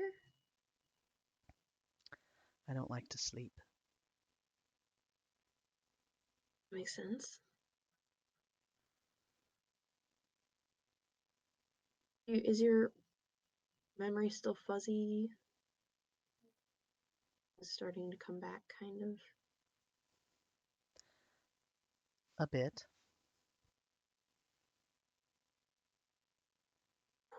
Question. Ready? You don't have to.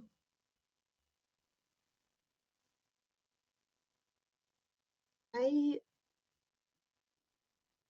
had a vision from Goras a while ago. And, well, I was you, but I had a book of proofs. And That is what I you was remember trying to find. you found it. That's why I left. I didn't find it. Didn't find it. No. Huh. Did you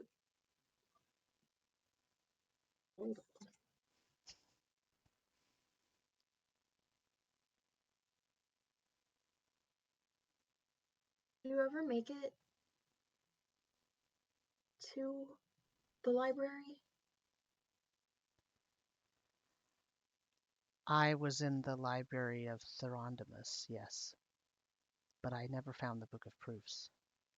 Never found the book of proofs. There was an earthquake, and it collapsed half of the library, and I had to leave. And as I was leaving, that's when Leralak got me.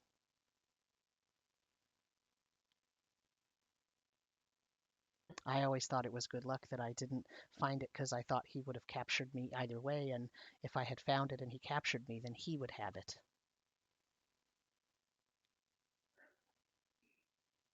So I thought it was lucky that I hadn't found it. Can you describe the book that you were looking for? It has a blue cover, and there are waves embossed on it, and it says proofs on the front in silver with 3 wiggly lines under it. I understand that's the symbol of Straben, but lots of people intermix the worship of Straben and Goras in the larger towns, so I wasn't worried about that.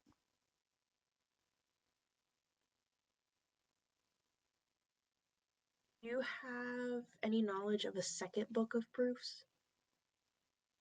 No, there is only one. Yeah.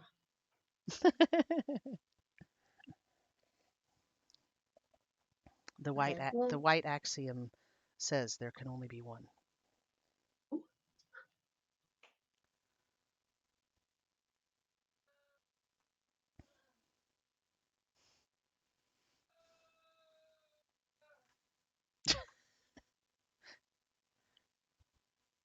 well, I won't press too much, but we're gonna head back out to explore some of the island and take care of some business.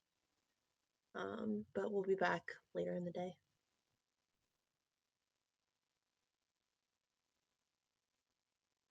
Okay. Now we should probably get some rest. Should I stay here or I'm a should I bit. go to your ship? I would stay here for now. There's gonna be some activity on the ship just because we're getting ready to leave and everything, so it's gonna be noisy and crowded and loud, and it's probably a little bit quieter here. And the locals are nice. Yes, they have been checking in on me quite often. They brought me lots of good food and a furry creature. I'm not sure why, Yeah. but Do you have the furry creature? he comes and goes. He has a spot that he comes Like, in. look all around the room for this thing. There's like a little dog door kind of thing on the other side of the hut. You could tell it's a new construction, the little dog door flap. That's amazing. Okay. Does it have a name? I didn't name it, but I feel comforted when it's around. That's good. That's good.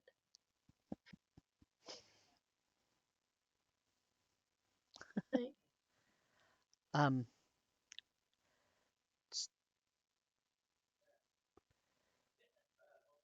did as you're walking out, she says, "Wait, you seemed to not know about the white axiom." Don't. Is that something I should know about? I feel like let's turn his volume down. I feel like you should, being an adherent of Goras. Yeah, I mean, it's kind of a new thing. I really haven't had a whole lot of time to like study up and everything, and there's been a lot going on, and I've been helping Dad, and yeah, so it's been busy. The white axiom is a belief by some of the acolytes right after the sinking who turned away from some of the old gods and started to worship Goras. They they combined some of the prophecies and they decided that the white axiom is the fullest representation of what belief in Goras can lead to. And the white axiom says that there is one final truth that can be told that will tell us why the sinking occurred. And some of the believers in Goras think that learning the truth and knowing the white axiom means that we can reverse the sinking, and some of the higher ups they actually believe now that the white axiom is not solvable. It's incomplete, and Goras can complete it, but for Goras to complete it, the common plateau would have to be destroyed.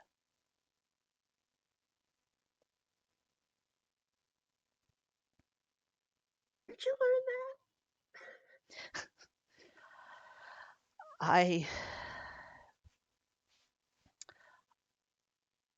I um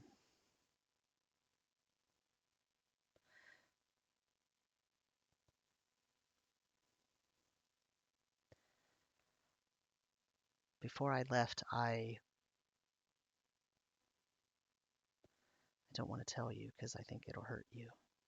Why don't we talk about it tomorrow? It's fine.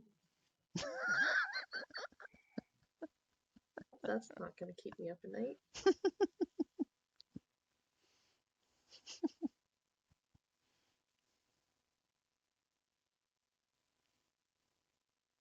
I'm afraid telling you will make you seek it, and if you seek it, it'll be your demise, like it was mine.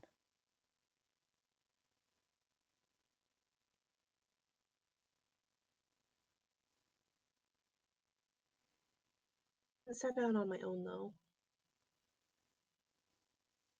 I have people to help. I had people Mm. too,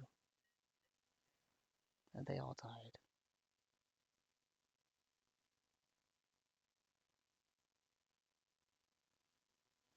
I had a vision, and my vision I thought was Goras, and Goras led me to the truth, and I thought the truth was something that could save the world, and I was wrong.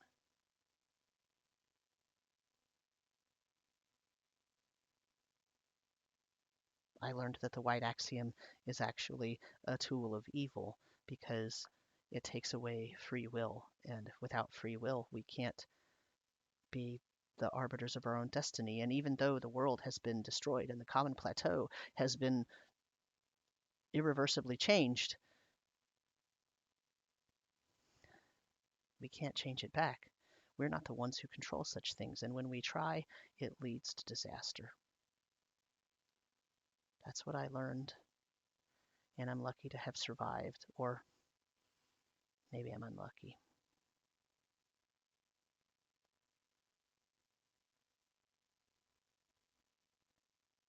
Not unlucky. At least, even if you are considering yourself unlucky, I very lucky. I'm glad you're back. I just lean down and kiss her on the forehead, and I walk out. I'm going wherever you go. Wait, what? I don't want to go back home. I want to go with you.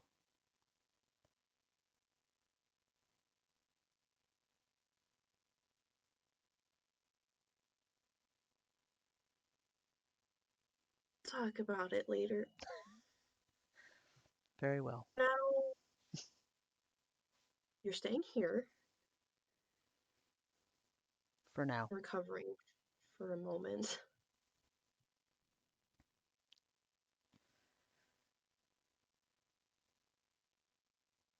I'll let Dad know you're okay, though. Okay.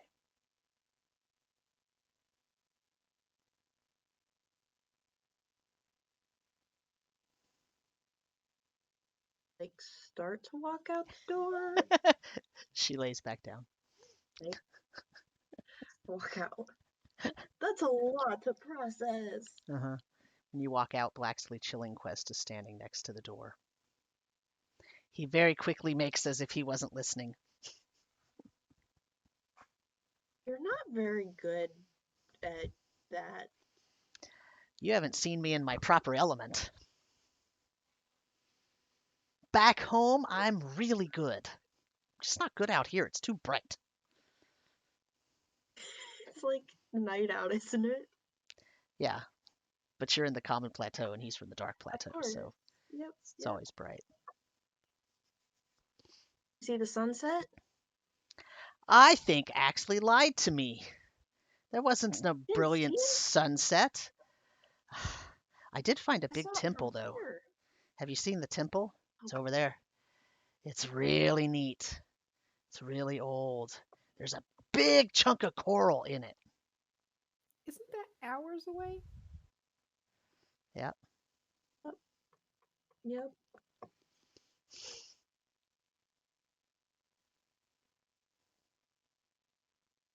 I don't even know what to do with you. And I walk away. He follows. Where are you going? I'm following you. Aren't you going back to the ship? Why? No, I'm Oh. going to bed. Where's Axley at? The ship. How am I going to get back there?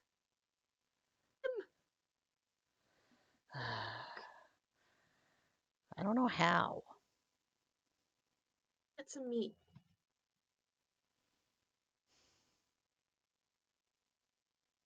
Actually, don't do that. You're gonna get yourself killed. Just stay here.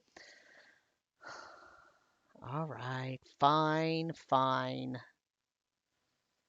Where are you going?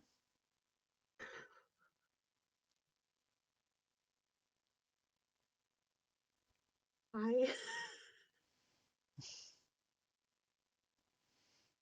just go to bed, please. All right, you want me to leave you alone? Fine, I get it. You humans are so easy to read. He stomps off the other direction. What's so difficult yourself? He says, la la la la, I can't hear you.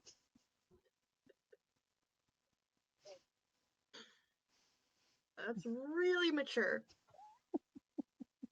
Out of my hut. And I like put a pillow like over my head and just go to sleep. Okay. So the night passes without any other events occurring. What are you doing in the morning? Before I go to sleep, Yes. like right before, Mm-hmm. I remember I was supposed to tell my dad.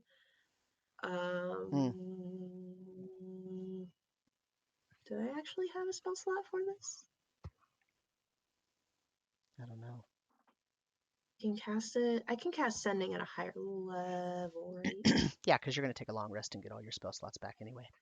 Yeah. So I cast sending, Okay. and I send a message to my dad. Mm-hmm. I Now, just say, when you cast sending, how does it work? Can he converse with you, or he can just? Is it that 10-second message or something? How do you know if he gets the message or not? Is really what I'm asking. Short message of 25 words or less. Mm-hmm. In a like manner immediately. Okay. Now, when you send, excuse me, when you send, do you have to know where the person is? No. Across any distance, even to other planes. About the planes, but it doesn't say you have to know where they are. Okay. What message are you sending him? Feeling he's not where I think he is. I just send him, Dad, it's Emmeryn. Learned some new tricks, but we found Mom. She's okay. Hopefully be back soon. So. And he does not get a chance to respond to that, is that? Yes, he does. 20 words, right? 25 words or less. 25 words or less, okay. He says, he sounds like he is running or has been doing exercises or something. He's been doing activity, okay? Mm-hmm. And he says, goblins and crabs everywhere. Had to leave the island. Everyone's going to Cowport.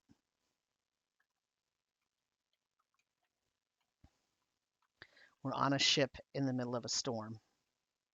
Oh my god. And then the message is done. Okay, awesome.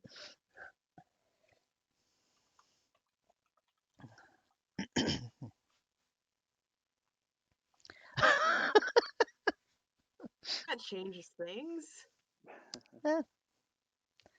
Maybe. Maybe one more spell slot left.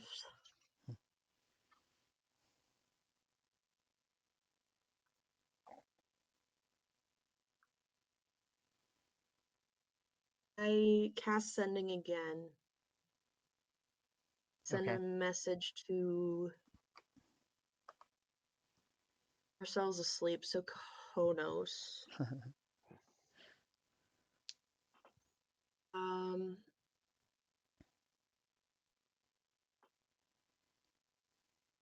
He was in Trastenfin, right?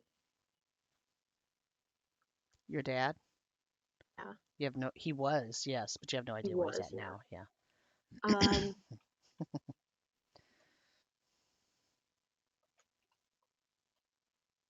Trastenfin is currently overrun by crabs and goblins. Majority of the citizens left boat in a storm.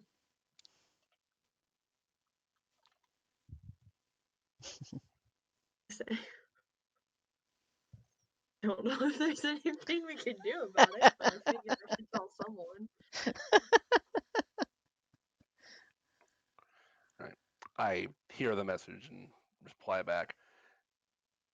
That's unsettling to hear. If we make it out past these pirates, we can try to look for them when we get again.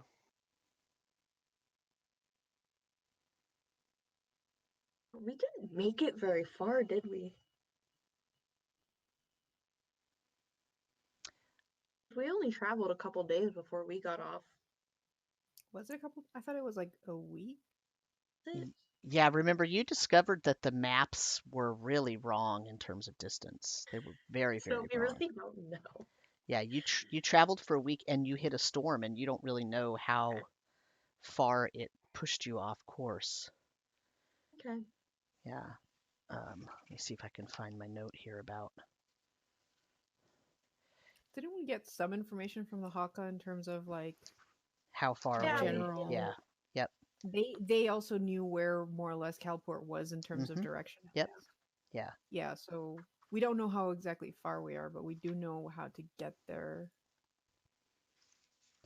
Yeah. And you don't know when they left Trastenfen behind us. Because if it was recent and they're Mhm. just now, like maybe a Right. day or two out. Yep. So who has navigation skills? I do. I- Yeah, Khonnos and I. So your map was supposedly 1 hex is 3 miles. Roll me a survival check with double your proficiency for the navigation skills.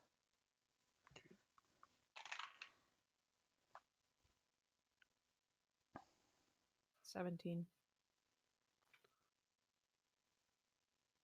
I think I got a 17 as well. Okay. The two of you together, looking at the maps, having spoken to the Haka, now that you kind of have been able to settle for a little while, you've got some rest. You look at the maps in the morning, maybe. Now that Emmeryn has told you this fact about the people from Trastenfin coming, and you've talked to the Haka, and now you're sort of trying to figure out, okay, we need to figure out our next steps. And you realize that even though those maps say that they are about 3 miles per hex, remember the very first time you traveled when you went down to the crab island with the king crab on it? Remember, it was really a lot farther than the map showed. And now, when you came over to the Haka Island, it's really a lot farther than the map showed. And you estimate that instead of being 3 miles per hex on those maps, it is now about 24 miles per hex. It's a factor of 8 difference. And you don't know if the original maps were actually correct and they were 3 hexes, and if like things are moving apart or something, or if the maps are just because the maps are so unreliable. And the navigation at first, I mean, it's only been the sinking for 50 years. So. But you'd think they wouldn't get it that wrong in terms of how many days it took to travel somewhere. Correct. And remember when you got the mail from the Company of the Eastern Sun office, you were told, oh yeah, delivering the mail. You were told that the last couple of envoys that had been sent out had not been heard from, and people were wondering what was happening. So perhaps there's a distance thing there that is So maybe off. there is something happening with distance between islands. Like our world is like splitting apart. just everything. Yeah, I think it's just like drifting away from each other. Yeah. Which is not something things on solid rock are supposed to do unless Right. everything's floating. But that's weird. I Yeah. can only hold my breath for like a minute, so we're not going to go look for the roots of the island. Yeah. Khonnos thinks a little bit about one of his brothers and his family that he had left back on Trast and Finn when we originally departed, and just is hoping that they're all right.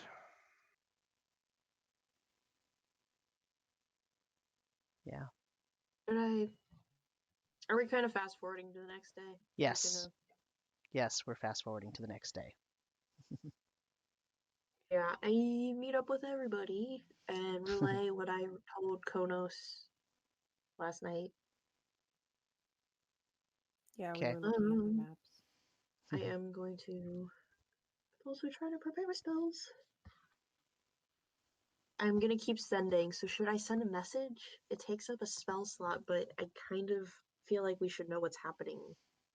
I mean, if we're going to deal with the temple, maybe you should wait till after the temple. That's logical. Oh, my dad. I mean, we have.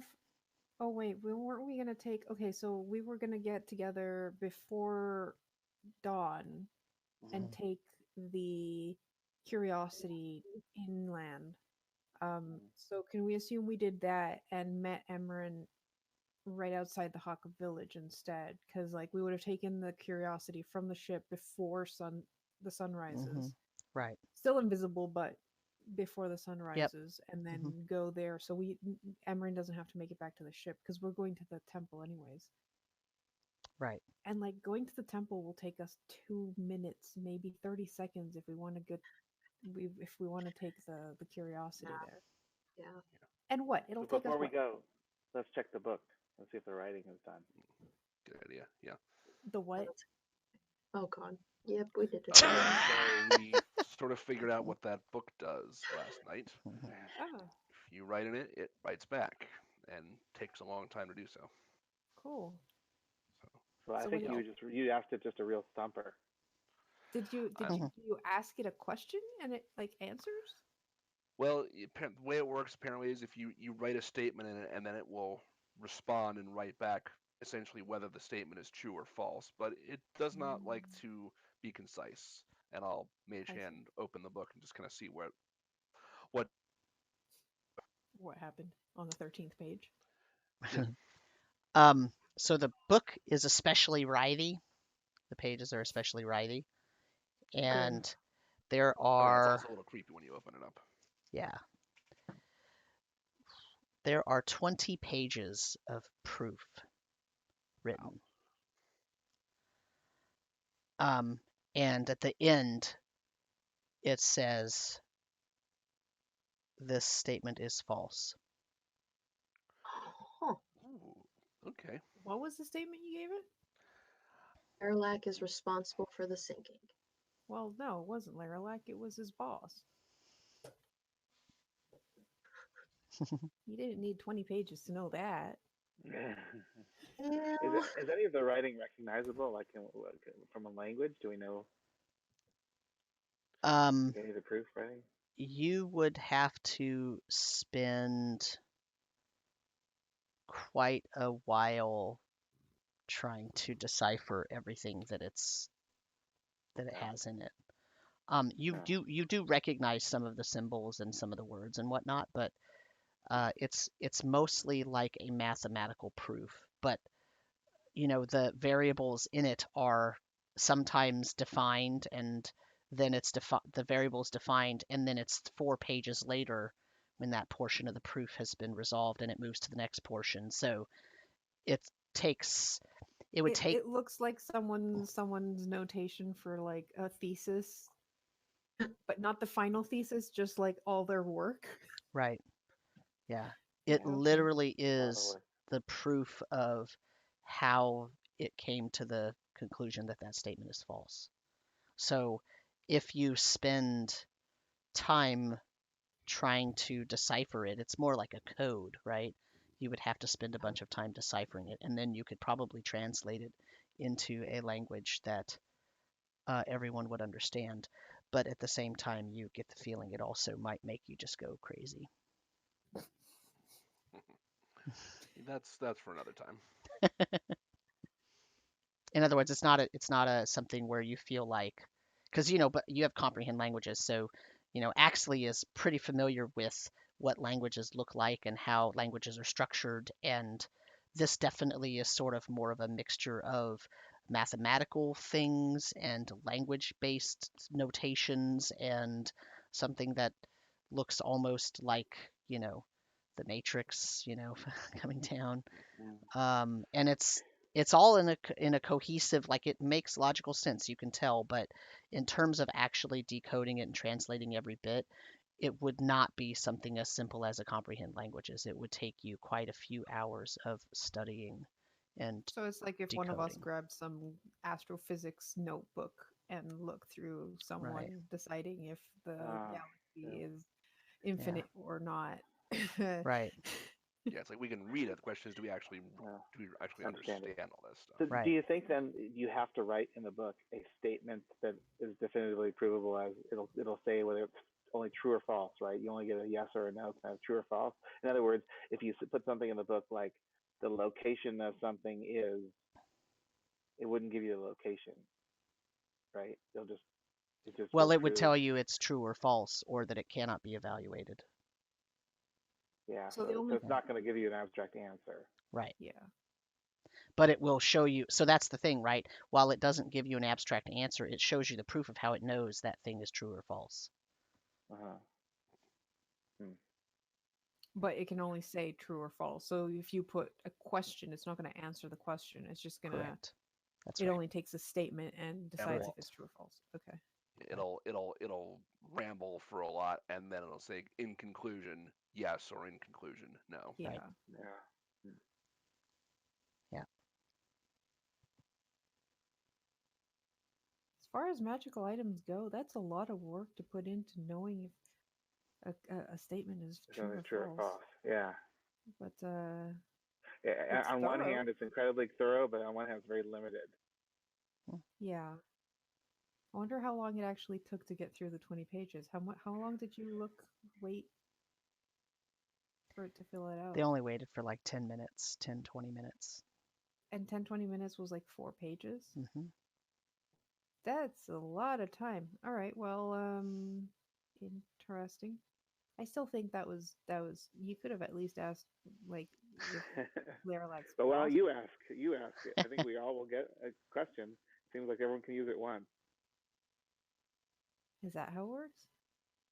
Well, each page has a different person's name written on it. So let's look at the page that you asked, Khonnos. Does it have your name on it? Yeah, does the first page have my name on it? It says Bolem. Wait, what? Bolem. Huh. God, all the curveballs. Confused. I closed the book. Been What- so Oh. hard. He's like, what? Slam the book closed. Nope. Yeah, why don't we play around with this more later? I wonder if I ask a question if it's just going to say Amari instead of my name. It was worth trying. Can you think of a good question?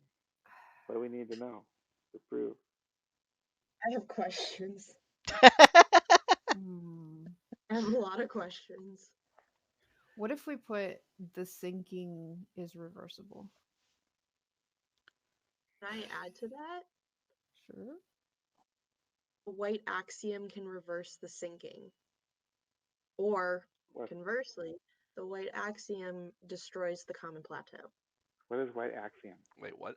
What's I relay the entire conversation I had with my mom the other night.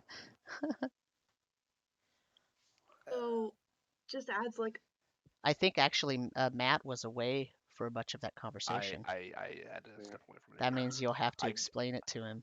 I did pick up the last bit about the white axiom. So Yeah, fine, so Doc. so stop for a second, and you can write yourself a few notes. I'm gonna go get some tea. So I'm gonna I'm going to push us over to the we're on a break screen, Yeah, sure. and then we can all take a 5-minute break, just a short 5 minutes, and then we'll be right back, okay? Okay, we're back. We are on the break screen, so I'm going to mute my mic. You probably should as well, unless you want to talk to each other.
And that's the vision you had originally, right?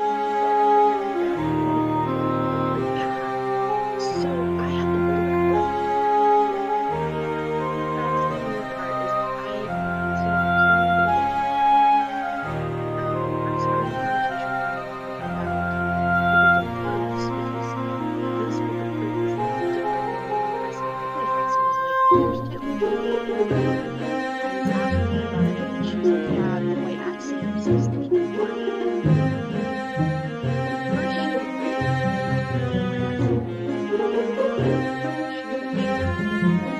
Rest of the acolytes and Goras, they combined certain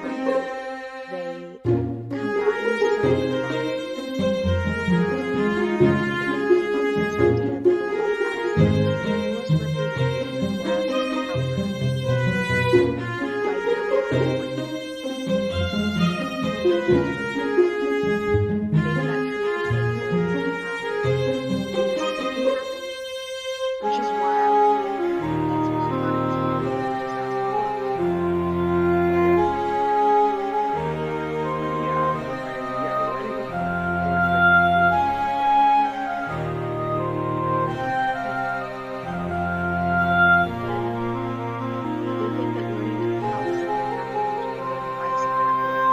to this white axiom which could reverse the sinking, but will also destroy the common plateau. I think is what I got there.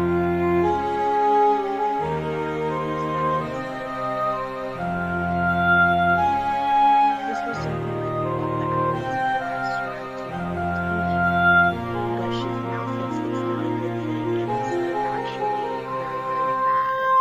And that takes away the autonomy.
destroy the dog is that if there are only 8 dogs, maybe destroying them all will make whoever you fight in the end much less powerful.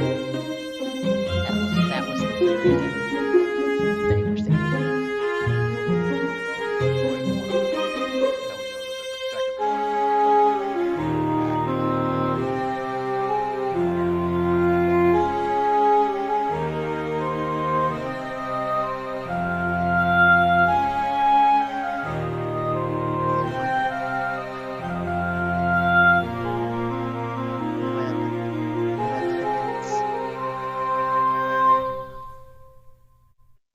Just as I think we're getting like close to the end, like grasping at something, it's like another layer is just added.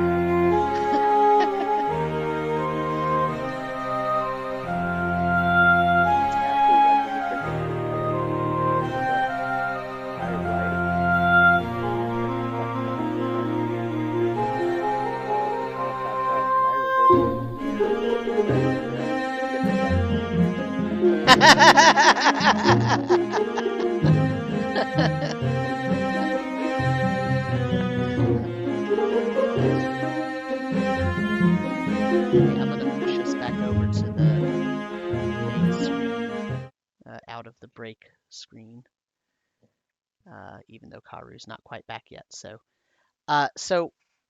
Emmeryn, did you tell Khonnos? I think I got the majority of the information relayed. Yeah. That she explained what she and her mother had talked about. There's still questions, but I've at least caught up on the conversation.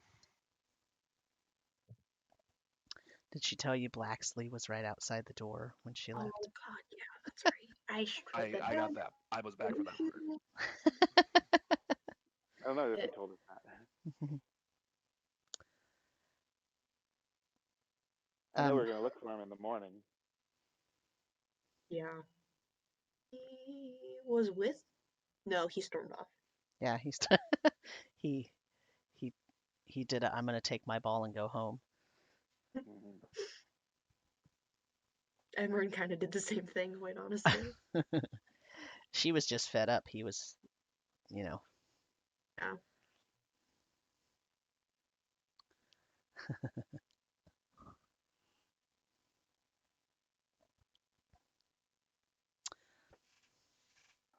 So how do we deal with this dog thing? What's the best way to vanquish it? Did we learn any lessons from the last one? Well, we know that if Yeah. we Good things. damage it while it's still coral, I get hurt. It's true. It might not be true anymore. If I don't know what exactly your relationship with your patron is, but if he's not quite, I don't know. I mean, I've got a piece of a larger entity. So, what affects, one presumably affects whatever's connected to it, which includes me. I mean, my plan was to go back and try to dispel magic on it, because that's kind of what started this whole thing in the first place, was when I did that, when the blue goblins were doing their gate ritual. Yeah. A long time ago. Yep. This is session 18. Yeah. Wow.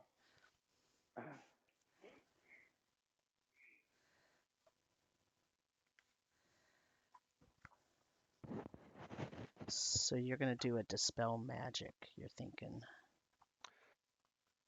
I'm gonna try.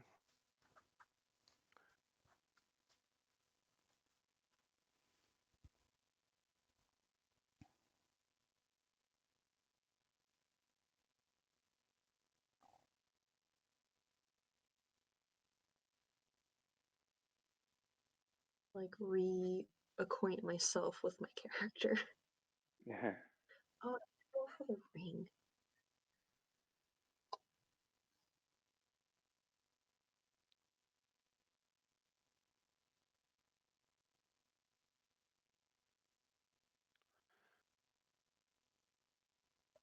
also try polymorph on it.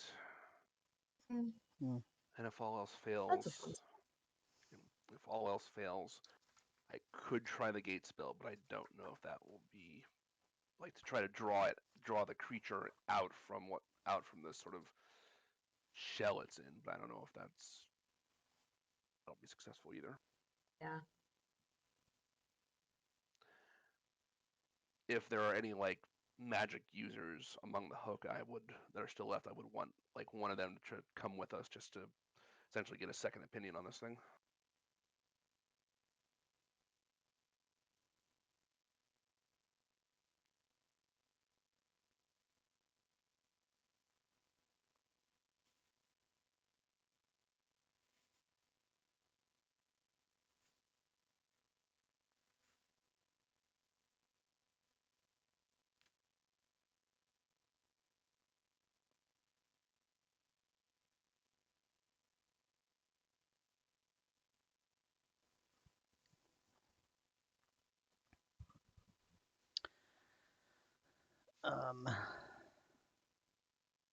Karu must still be making tea.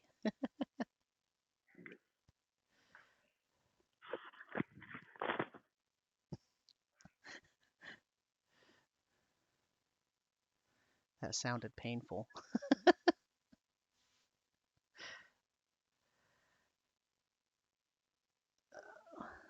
Let's throw the break back up there.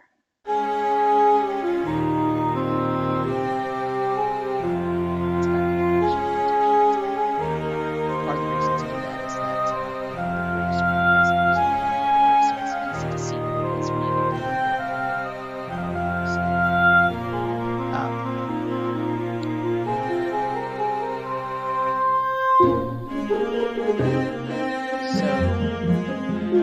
So what did I hear your plan was? You're gonna go to the temple and you're taking Haka with you, is that what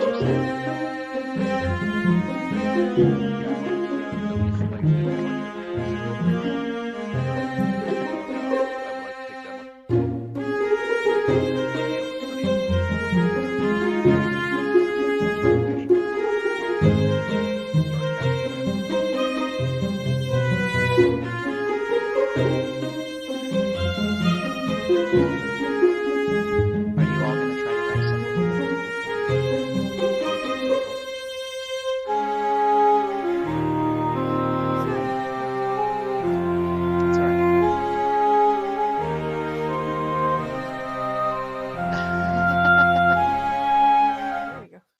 said? Okay, I threw us back to the main screen. So we were just talking about what. So Emmeryn told Khonnos about the conversation with her mom, and you're all planning to go to the temple. And my question was, are you going to write a sentence in the book of proofs before you go to the temple? As much as I am interested in Emmeryn's question, I think it might be better to ask the more general, is the sinking undoable first? Because if we get a no for the white axiom, that's Right. just the white axiom. Right, yeah. But That's if smart. we get a Start no with the for it's undoable at all, then we know that. Right. Well, right. but I mean, can't we assume that it was done? It's got to be undoable, right? But we just can we? We just don't know if we are capable of undoing it. I mean, that's maybe we rephrase it in another way. Then, can mortals undo the sundering or the sinking? Sorry, wrong universe. Because sure, like I don't even know if it was mortal hands that did the sinking, and if so, like if this was a godlike cataclysm, then there is no hope for us to undo it.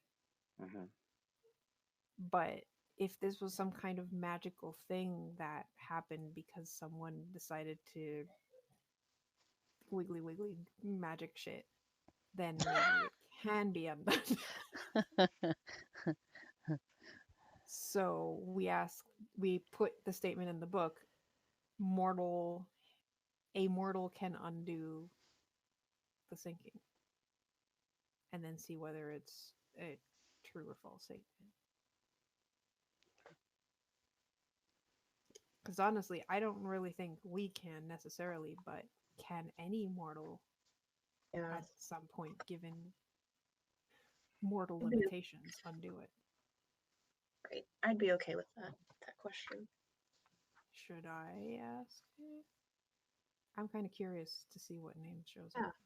Yeah, do it. All right, great. I'll I'll do it. I'll write the phrase down. Okay, so hold on one second. You are writing the phrase. So the phrase is mortals can undo the sinking. Undo or reverse? What do you guys think? Well, I mean, is it the same thing, really? Kind of, sorta.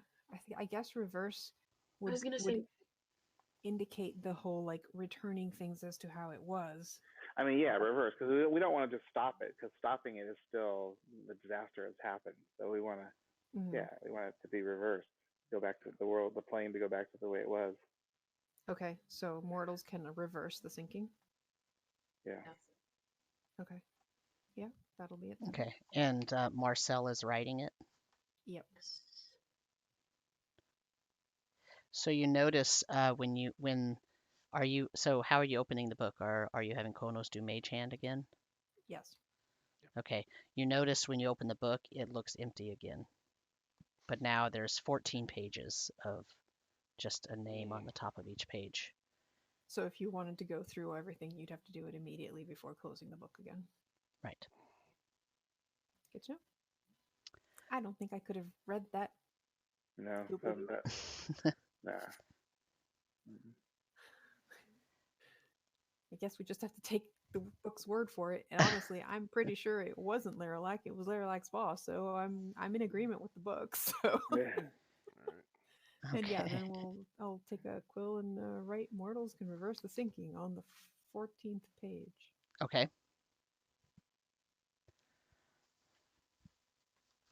How many pages total are in the book? Are you going to have the Mage Hand flip and count, or how are you? General. Well, not while Marcel's writing, but at some point check that, I guess. But I mean, are you just sort of guesstimating just based on the thickness, or are you actually going to have Mage Hand turn? Is there a way to tell by looking at it just roughly how many? It looks like it's about 100 pages, but a minute ago it had 20 pages of scrawl on it, and now that's gone. Mm-hmm. Interesting. And remember, when Axley looks at it with his monocle, it's just a gap. There's nothing there. He doesn't even see pages. Right. Nope. He sees the So the binding. That's it. pages are probably some part of the magic of the book. So it probably has as many pages as it needs. Yeah. Come back with an encyclopedia. Despite that, it seems to keep a register of who's used it before, which is kind of curious. I wonder if it uses up. It must, because at some point it's going to be full, right? So it won't have any more pages. I'm more curious for me is the fact that there's only been that few number of people who have put something in the book. Yeah. Or it just keeps track and it puts a note of the person so the person can't use it again. That's my other question. How do you know we can't use it again just because no name is repeated? I'm assuming it because there are no repeat names in it. What if you can just ask again and it just only keeps the name once? Guess we can try.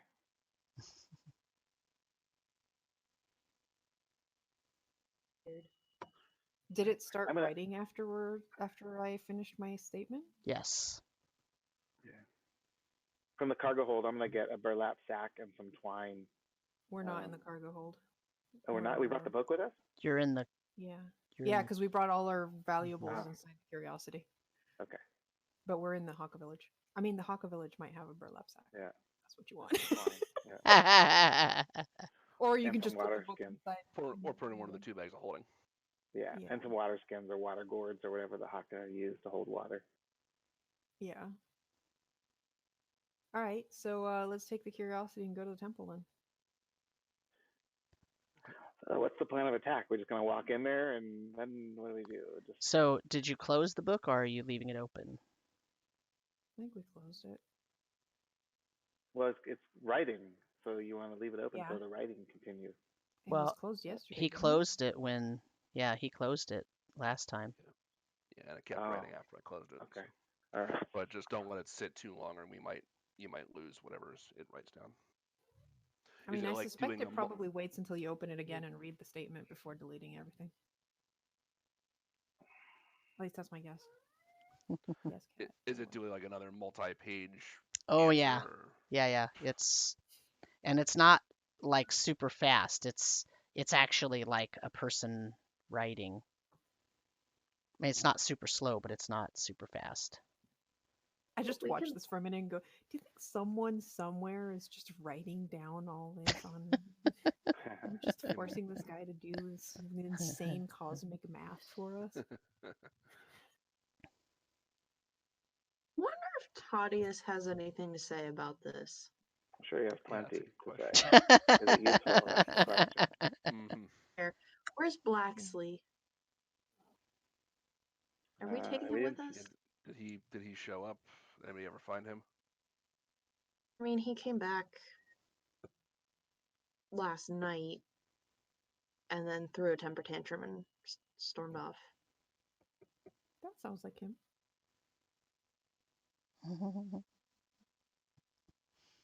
Are you gonna look for him, or Is he coming with us? Do we have an option? Probably Apparently not. he went to the temple yesterday. Yeah. Oh wait, I don't know that. Never mind.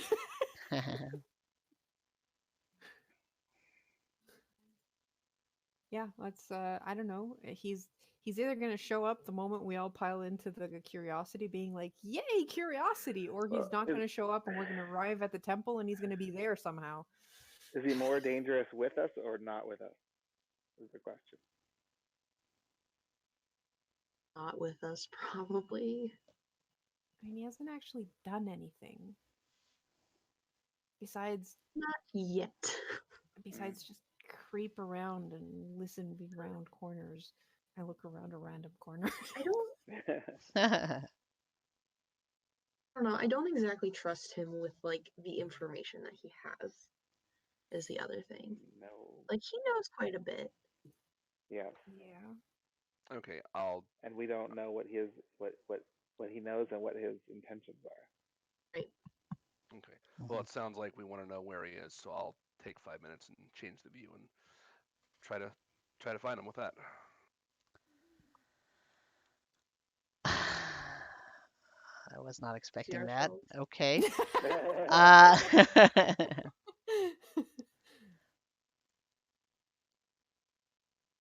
Where are all of you right now? Right outside the Haka village. But are you in the curiosity, or are you? I think it's a bit of a tight fit, so we're probably outside of the curiosity. Okay. They probably came to get me, and we're just kind of discussing outside of the hut I slept in last night. Yeah. Okay. We're not gonna leave the curiosity unattended if it's too far away. No, No. probably with an eye shot. Mm-hmm. So Khonnos, you changed the view. I need you to roll percentage dice.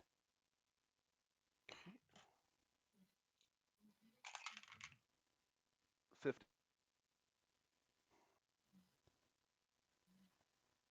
Was that what was that? 50? 15? You keep cutting out every time you say a number.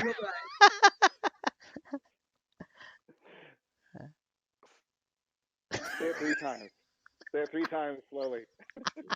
There we go. Okay. You see that he is looking down at a pillow, and sitting on the pillow is a sword with a skull motif where the blade meets the hilt, and the eyes on the skull are glowing a grayish purpley color. Oh, he's playing with that sword again. Does it look like it? Can I see if he's inside the curiosity? Where is it? Yeah. He is inside the curiosity, and he knows that you are looking through his eyes, and he can now see what you see.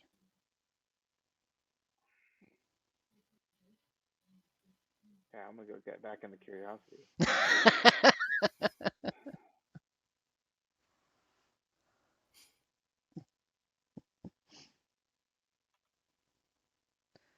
I'll follow.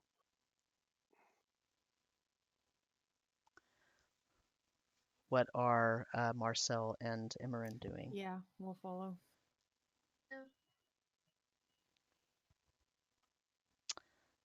Um, Yeah. so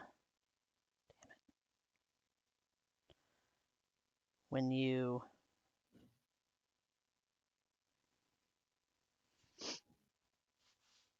get to the curiosity, he's now sitting next to the sword.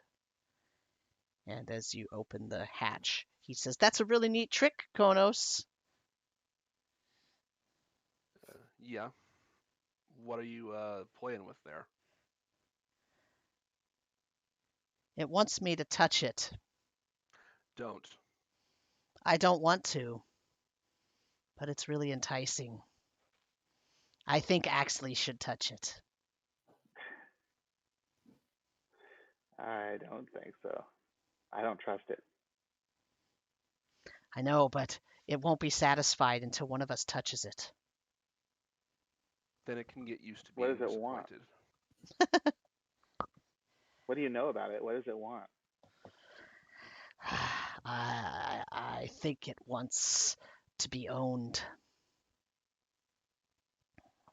Do you know what for what purpose? It doesn't seem like it's a good one. It doesn't seem like it'll be good for whoever touches it. I don't think so either, but somebody has to, Why? Why does somebody have to? because otherwise it won't leave us alone. Yeah, well, it's not going to leave us alone if you touch it. But it says it will. I don't believe it.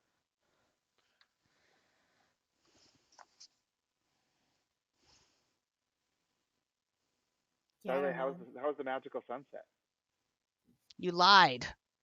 I didn't What? see the sunset. I didn't lie. It wasn't Oh, is magical. Tuesday? It happens on Thursdays. I'm sorry. Thursdays. What day is it? It must not be Thursday. I've never heard of that day. To be fair, it's kind of hard to keep track of days with all the things we've done. Of course.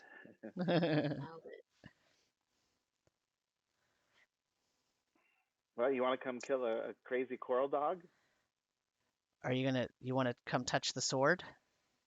No. Then why do you keep leaving it in here?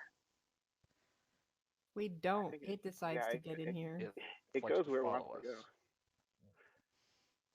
We've dumped it outside, and then it just reappears in here. It just seems to like the curiosity. Didn't we learn that sword had a companion at some point? Yeah. A long time ago. I know who has the companion. What? Oh. Ooh. Not I didn't me. know it was a companion. I didn't know it was a companion sword. I just knew it followed us. No, yeah, we found out. I don't remember. Oh, Toddeus told us about the companion sword. Yeah. Told us He a did? lot. Companion, Toddeus told it was us about- created in a forge of a place called Brackhill, and it has a companion blade called Celagon. Oh. I don't remember that. So who holds Celagon? Blaxley says, "It's not me." And he looks at Axley. But this sword is Celagon? No. Which one? I point to the one on my hip, the one with the knot handle. I don't know. You'll have to use it to find out. Use it to do what? What do you do with swords? Wear Put 'em in them. the air. Make 'em dance. Wear them. Yeah. Make them dance. Old fashioned these days. Put them on a pillow. Hmm. I mean, I'm not trained Idolize much in them. swords, but as far as I know, you just throw them in the air and they do their thing, right? Yeah. Oh god. Hey, I've never used a sword before. So, I think you've talked him away from touching the sword. Yeah, I don't think it'd be a good idea. Are you going to go to the temple? Yeah, we'll go to the That's the temple. plan, right? Okay. You taking Blaxley with you? Yeah. Okay. I situate myself in between him and the sword. Are you taking the curiosity to the... Yeah. Yeah. Yes, right. Everyone's gonna fly up there. You're flying it? Okay. We'll land it like facing the temple, I guess. Okay. Khonnos, did you want to grab someone from the Haka village? Yeah, people who, yeah, like there are any spellcasters that would want to come along. Do you think that bowl, the elemental bowl, could help us with the fight? Yeah. If a fight breaks out, it summons a water element. Yeah. Be useful if trouble breaks out. It's always good to have another target that's not us. I have the bowl with me, so I could activate it before we go into the temple proper. Yeah, because I think we're just gonna retrace our steps. So yeah, I'll see if there are any, Haka who are knowledgeable of magic and ask. There's a shaman Yeah, I'll ask them. if they want to Isn't he, go with like, you. really old? Yeah, the shaman is one of the elders. I'll explain. We want your knowledge when we go back to the temple. Hmm. Sure. Anything you request, I will do. Okay. Please come up. Are we piling him into the curiosity as well? Because it was cramped beforehand. Yeah, it's getting pretty full. Good thing it's a short trip. Yeah. It's this or walk 3 hours through the jungle. I can put up with being cramped for a few minutes. That's fine. The shaman is absolutely fascinated. They I have... can sit in Emmeryn's lap.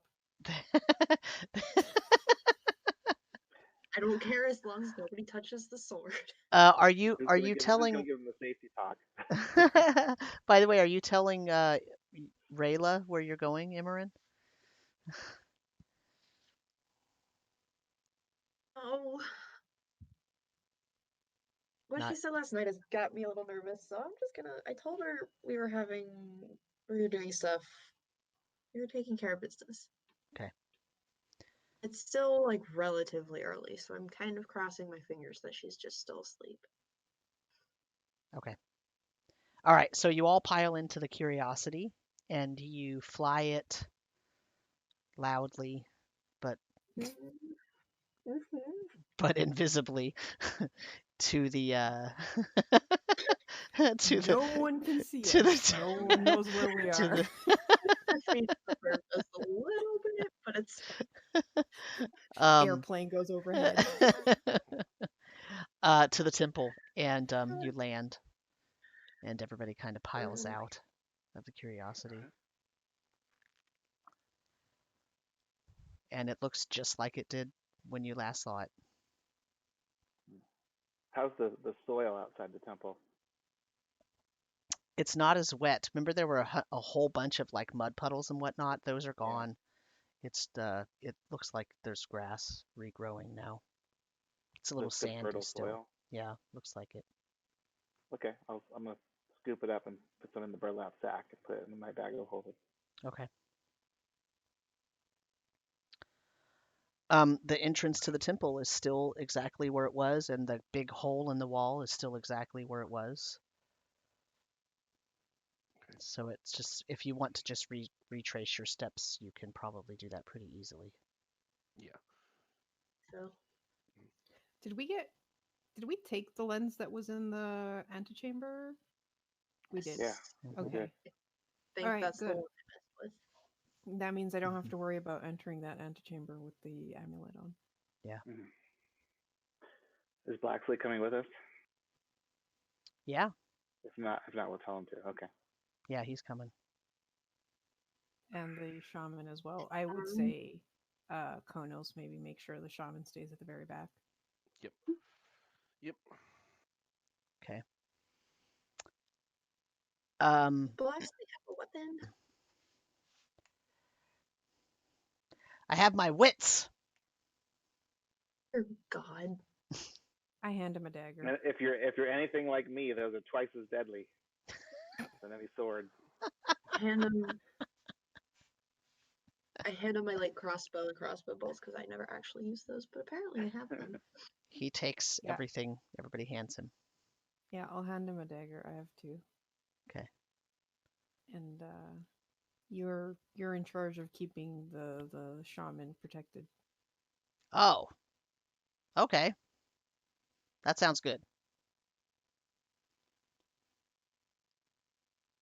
Great. When you enter the temple, it doesn't smell as bad. It smells fresher. You know, before it smelled kind of moldy and wet and almost like decay a little bit. It doesn't smell like that anymore. I'll ask the shaman. Did any of the hookup come back in here since the last time we were here? No, you gave instructions to not approach the temple. Okay. Thank you. We've been guarding it, but not going in. Okay. We wanted to make sure no goblins got back in. They were all over. Well, good job. So, Let's yeah, go ahead. down. Emmeryn's not very happy about the goblin reference.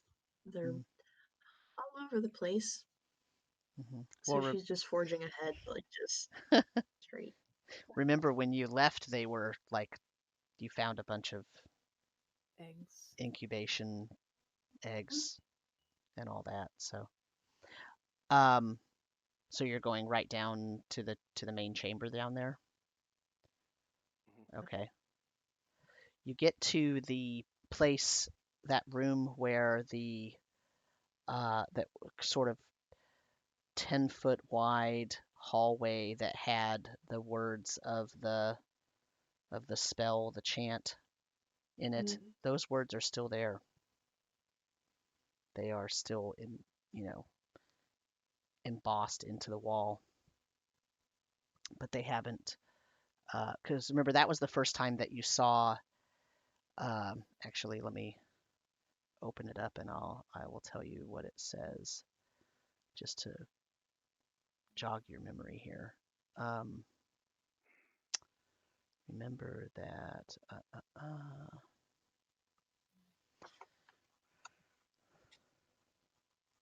there was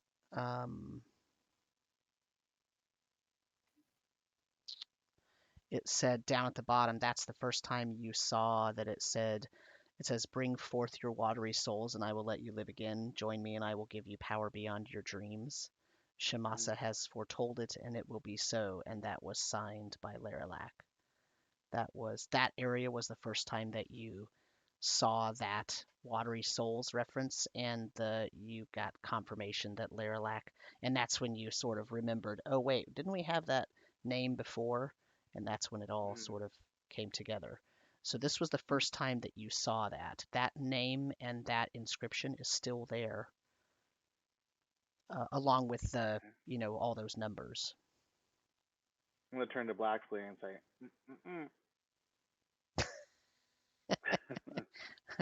He says, okay.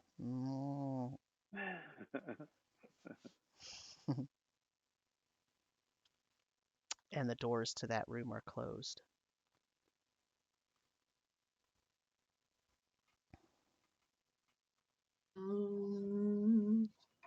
That's not the one that.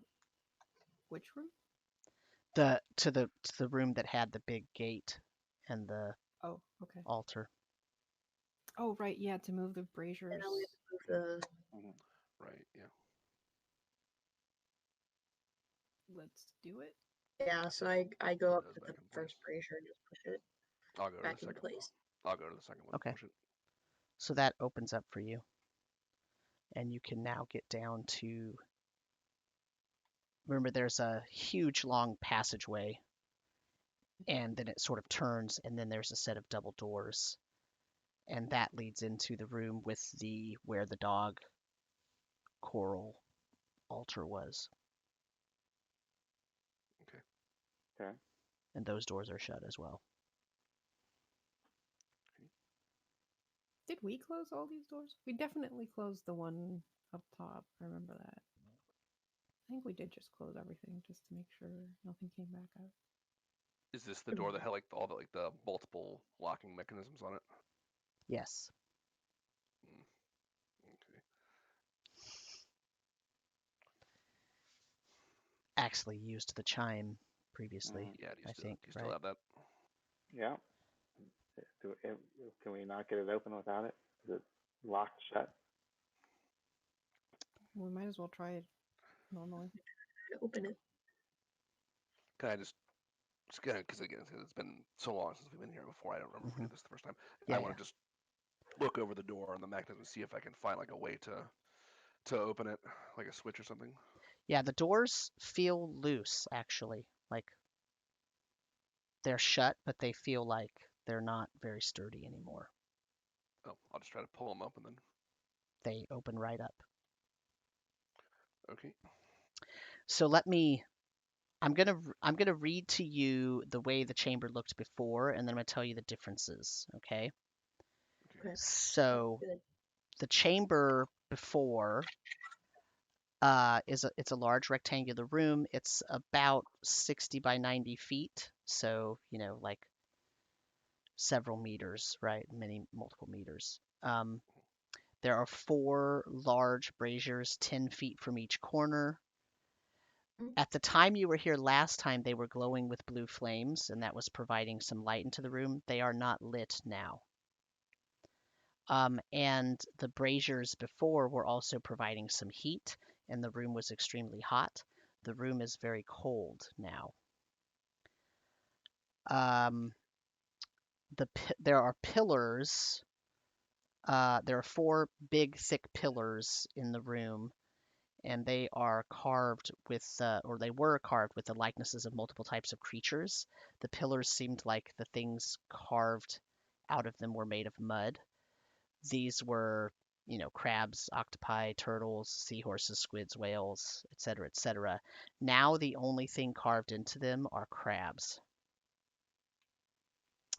Again with the crabs. Previously, when you would look at the creatures, you would see that they seem to take on a pained expression, or like you had the impression of a screaming when you would look at them. Now they are immobile when you look at them. You just see sort of crab faces and crab claws. There's also a large blue-purple coral altar sitting on 4 thick wooden stilts in the middle of the room. The stilts are protruding out of a large pool. Previously, it was steaming, bubbling mud. Now it looks like it is frozen water. The north, south, and west walls were also carved with the likenesses of multiple types of creatures, but these were terrestrial creatures: dogs, horses, minotaurs, humans, halflings, gnomes, foxes, etc. Now it's just sort of as if those have all been scraped smooth, those walls.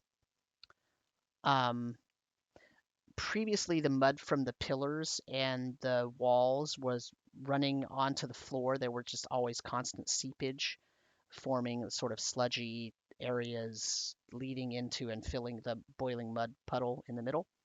That's no longer happening. They're all frozen. And then, of course, you remember there was a giant bright blue gate that was also giving off heat. That's obviously gone now because Khonnos took that away the first time. And then the altar is there. Okay. So What about So the ba- bubbling mud puddle, big mud pit? Is that still it's frozen. It looks like frozen And it water. looks like water. So does Mhm. it look like translucent-ish because it's frozen? Yes. Interesting. I'll like just poke it in a couple spots with my trident just to make sure, just to see like how sturdy it looks. It seems. It seems several inches thick, at least sturdy enough to walk on. So Okay. the big question is, what do Khonnos and Marcel see when they look at the altar? Or actually, if he's using the monocle.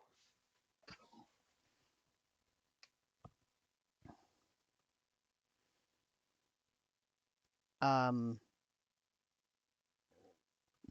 excuse me. Actually, are you going to use the monocle?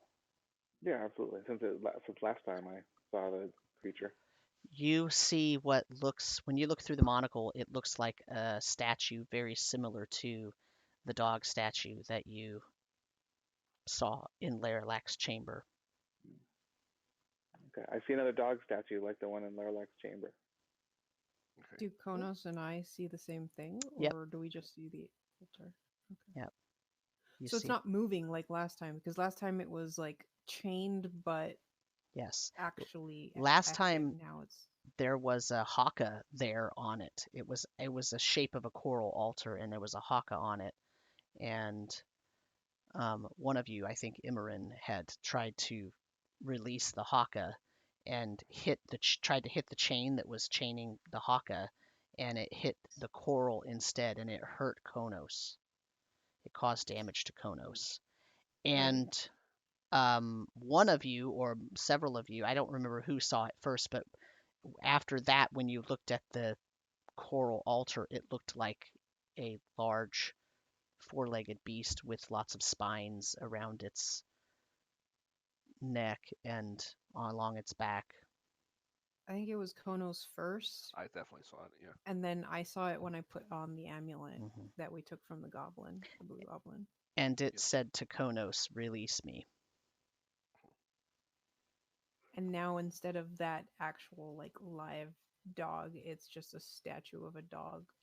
Correct.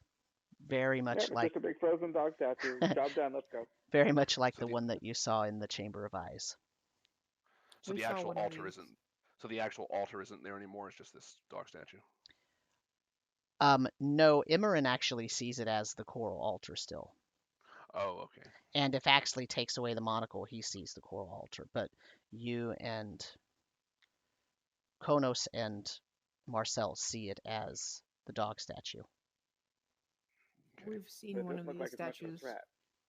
Yeah, but we've seen one of these statues come to life. We have to destroy it. I'll ask the shaman. Is there anything else you can tell us about this altar? How it what it's used for? Anything? The shaman says normally this room has no altar. The altar's upstairs in the entrance. Down here is supposed to just be incubation chamber. Okay. Which is normally mud, right? Right. Right. But it's Hot now hot frozen mud, over. boiling That's another mud. problem. Yeah. I'm worried. This isn't normal. What's No, causing the cold? that's a good question. Does it feel cold enough for like water to turn to ice? Yeah, it's pretty cold. Okay. Okay. All right. I'm going to take a little bit bit of a risk because I know the last time this happened, I got dinged a little bit. I am going to carefully approach the altar and very cautiously just like reach out a hand and just try to put my hand on it and see if there's any reaction. Nope. Nothing. Okay. All right. I will focus on just looking at the creature inside of it and say, in Aquan, I release you, and I cast Dispel Magic.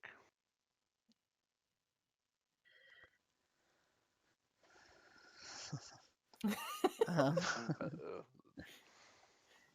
Every time someone casts a spell magic, it's followed quickly by the DM looking up to spell magic. an angel an angel gets its wings. Is that what I thought that's what you were gonna say?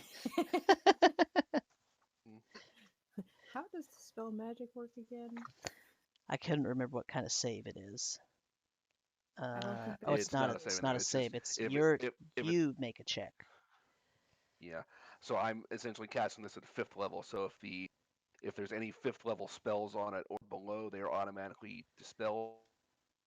Charisma check if there are any actual spells on it to begin with. There are spells on it. Okay. And they're more than level 5. Just checking. That's always the hard part, deciding what level your random incantation was. Yep. I know. I knew this was going to happen too, so I should have had it written down. I knew it. And for each spell that's higher, I have to make a separate roll. So I potentially have to roll more than once. Oh, if there's more than one magic cast. I thought it only affected like one specific. 6th level. Okay. Yeah, it says choose any creature, object, or magical effect in range. Any spell of 3rd level or lower on the target ends for each spell of 4th level or higher. Okay, so all right.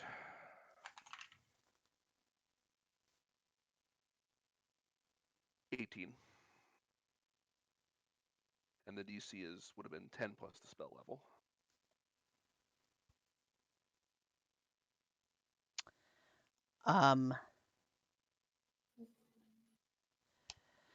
The stone of the statue. So, and now Emmeryn, when Khonnos touched what you were seeing as an altar previously, suddenly you saw it in its true form, which is the statue of the dog. And when Khonnos casts Dispel Magic on it, the stone part, the stony facade, shall we call it, literally melts away, almost like it became fluidy, viscous mud, and it just starts dripping away. And the creature it shakes. You know how a dog shakes? It starts at its face and it shakes all the way back until its tail ends up, flopping water all over. And the creature says to Khonnos in your brain, it says, "Now release my brothers." And it sort of decoalesces. It kind of turns into a mist almost, and it starts swirling, and it goes into your trident where the coral piece is inserted into the crossbar. Okay. I thought we had to fight it. Yeah. I thought we did it bad. What? Wait, so if that did we just kill one of the other ones instead of, releasing it like you just did this one, since we just hacked one of these statues apart?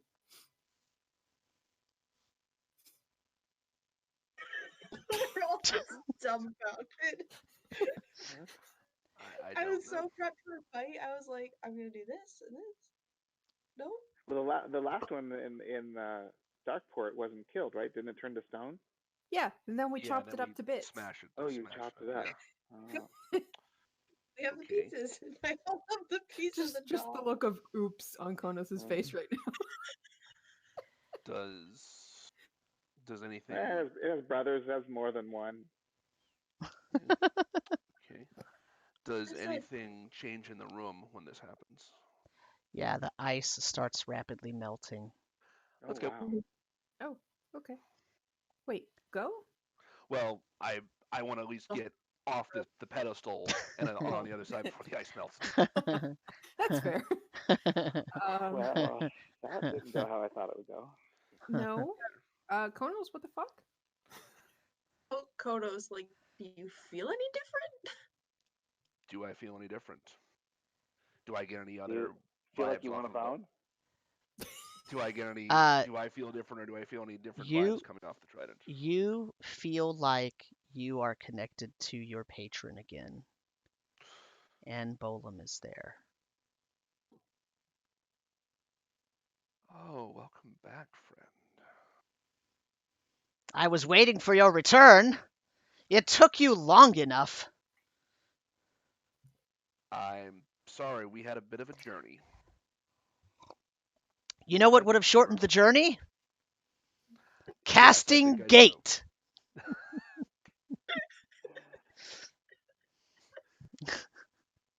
Did we just hear him talking to himself?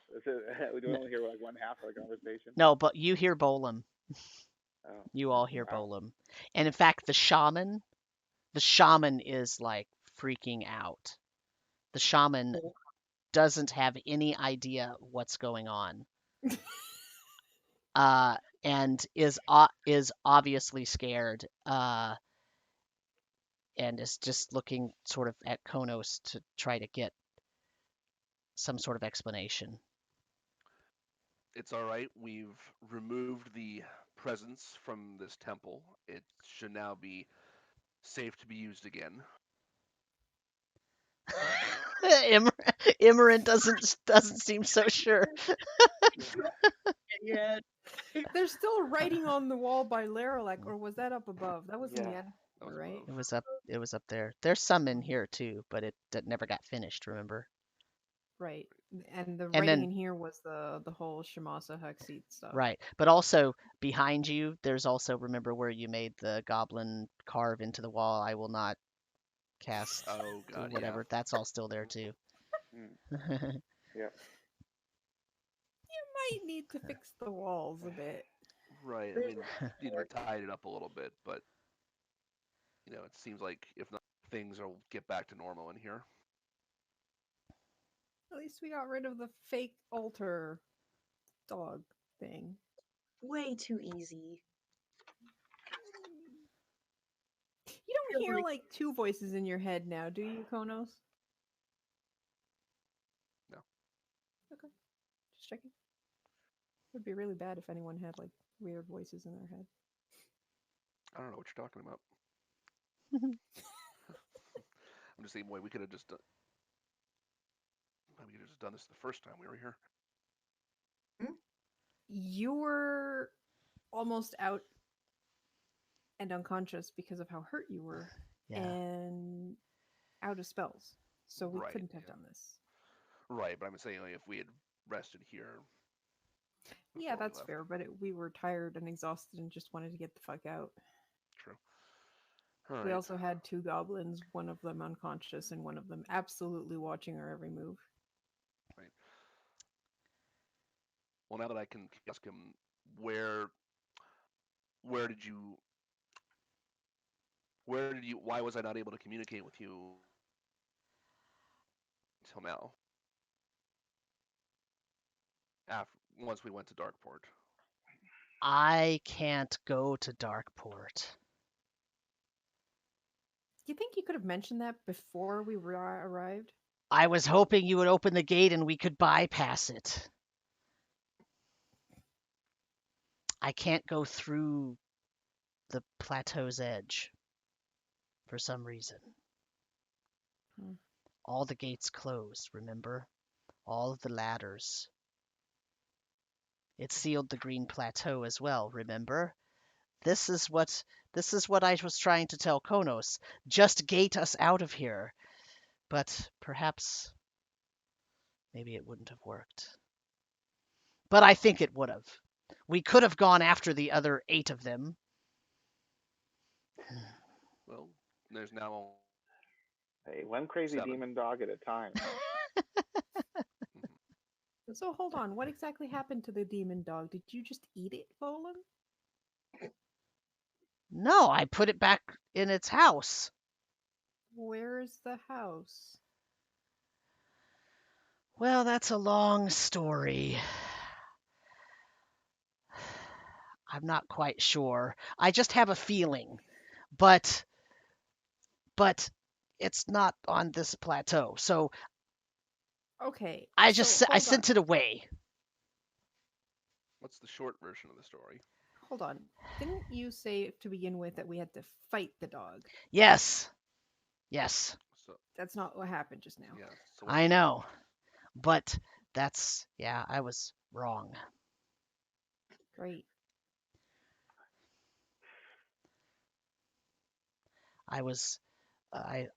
This is a different time than I thought. What do you mean by different time? I am eternal. I don't know time. And when Khonnos awakened me and bonded with me, I thought it was a different time. I didn't know it was this time. And I was reacting to the wrong timeline. what were you expecting the first time? What were you expecting it to be? I can't tell you. Why not? What's special about this time? It will rip you out of this time. Let's not do that. Yeah, I don't want that to happen. The sinking not only affected the connections between plateaus, it affected the connections between time and the plateaus. Yeah, that checks out. Bolum, do you know anything about axiom? About what? Say that again. You broke up. About a white axiom or the white axiom? No. Is he lying? I feel like he's lying. It's hard to get a read on an basically inanimate. That's fair. That's fair. Coral, piece of coral. So, were we around when you tried to take the coral out of your? No, you were on your own. Yeah. I've done it a couple times. Yeah, no, but I meant when like you... the first time we were, I took it out and tried to put it on the altar upstairs, and nothing happened. The last time I tried, I couldn't get it out. No, I was by myself. Yeah, okay. Well, we've dealt with the dog, I guess. That leaves Sure. preparing for tonight's meeting with the seconds. Mm-hmm. At least we have time. The shaman reaches out his hand and he points. He looks, at first you think he's pointing at Khonnos, but then you realize he's not pointing at Khonnos. He's pointing at the trident. And the piece where the trident has the piece that comes out, that piece is now a different color. It's no longer looks like coral, it looks like gemstone, but it's shaped like coral. And it has a shimmering, it looks like there's like a shimmering like air bubbles or something inside of it, but they appear to be moving. And the shaman says, "You're completing the coral." Oy. And then we're stopping there. Wait, I want to turn to Blaxley and say, "Welcome to our crazy family."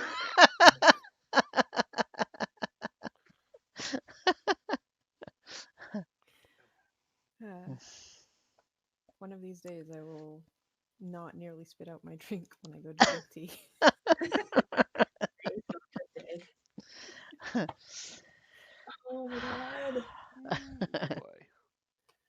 lot of curveballs. That was wild.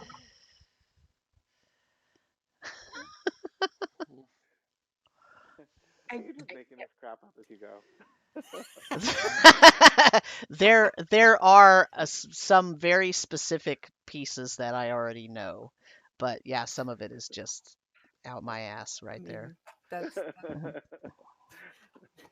that's the DM secret. You are always inventing You villains yeah, on the go. and you'll probably, if I do it well enough, you won't know which ones I planned and which ones Yeah. I made up. Oh, you're doing it pretty well. You're doing a great job so far. I contact my father. Oh yeah, your father has this other piece of information. Hmm. Hmm. Yeah, we're evacuating the whole island. And who knows where they're going? Hmm. Well, I have good news for Emmeryn. She still has all her spell slots.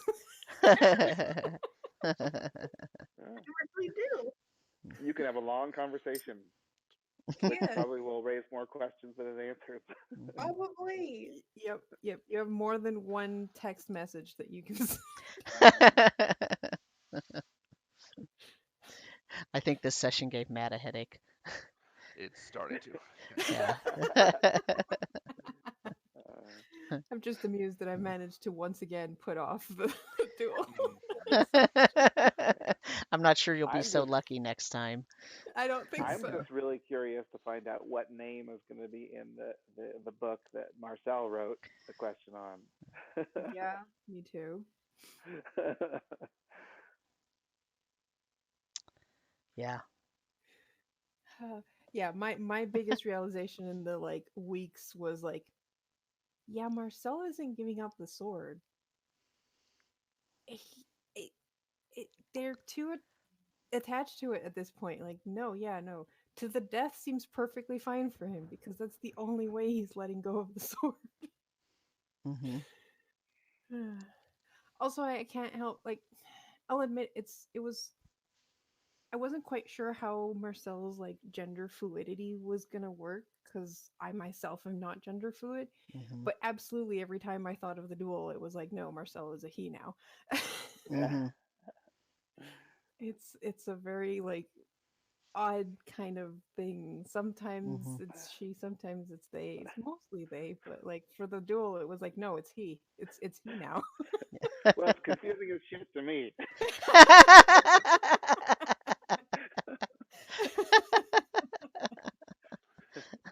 The other thing I was thinking about writing in the book was, instead of what I did, was Marcel is Latrinian royalty. Mm. That That would would have have been been a nice interesting to see what confirmation. popped up. Yeah. The key there is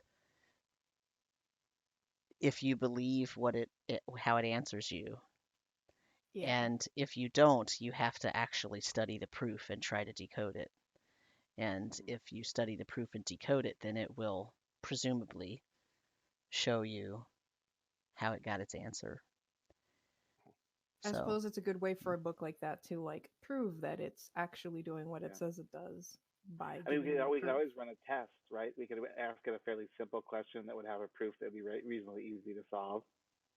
I guess 2 and 2 is 4. yeah. Yeah. It just draws. Yeah, two plus two. So I think it's late enough that we'll not do a debrief this time. I think the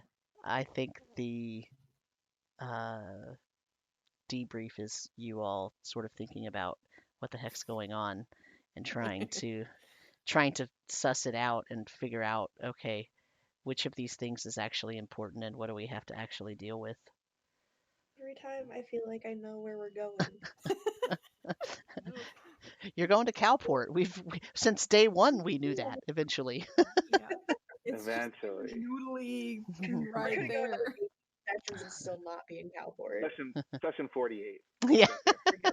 right, right. Are we still What on are we the same playing next? are we still on the same timetable that like you expected how many sessions that we had left? Nah, we blew that out of the water. Well, because when I spoke to you all, I think pretty much everybody was in agreement that we didn't want to rush. We just want to let it play out. Let it play out. Yeah. And Mhm. so I just said, okay, well, I'm good with that. Like I have no problem with that. So we're just letting it play out. So And it's always interesting when a session happens that like one no combat happened, but also like barely any rolls because it was mostly just mhm. RP and figuring shit Yeah. out, and that seems to happen a lot with this group. Yeah. Yeah. Which is great. I mean, I love that because I mean, I play in games where it's all mechanical, and honestly, I like the role Mhm. playing. I like the interaction. Mhm. Yeah. Yeah. I thought we might have a fight though, but yeah, that didn't happen. There were a couple of times when there could have been a fight. Um, and I wasn't like Matt had said, well, I could do this or I could do this or I could do this, and I thought, okay, well, depending on which one of those things that you do in this chamber, that's what's going to determine what happens, because it Mm. could have been that you could have fought the Yeah. creature. And then Yeah, he went and released it. I'll yeah. say Emmeryn was about to throw hands at Blaxley a couple of times. And Yes. that might Yeah. Yeah, he's another mystery you got to figure out. So that's I mean, he is a most of fascinating character. mhm. I really like him as a most. character, but Emmeryn is not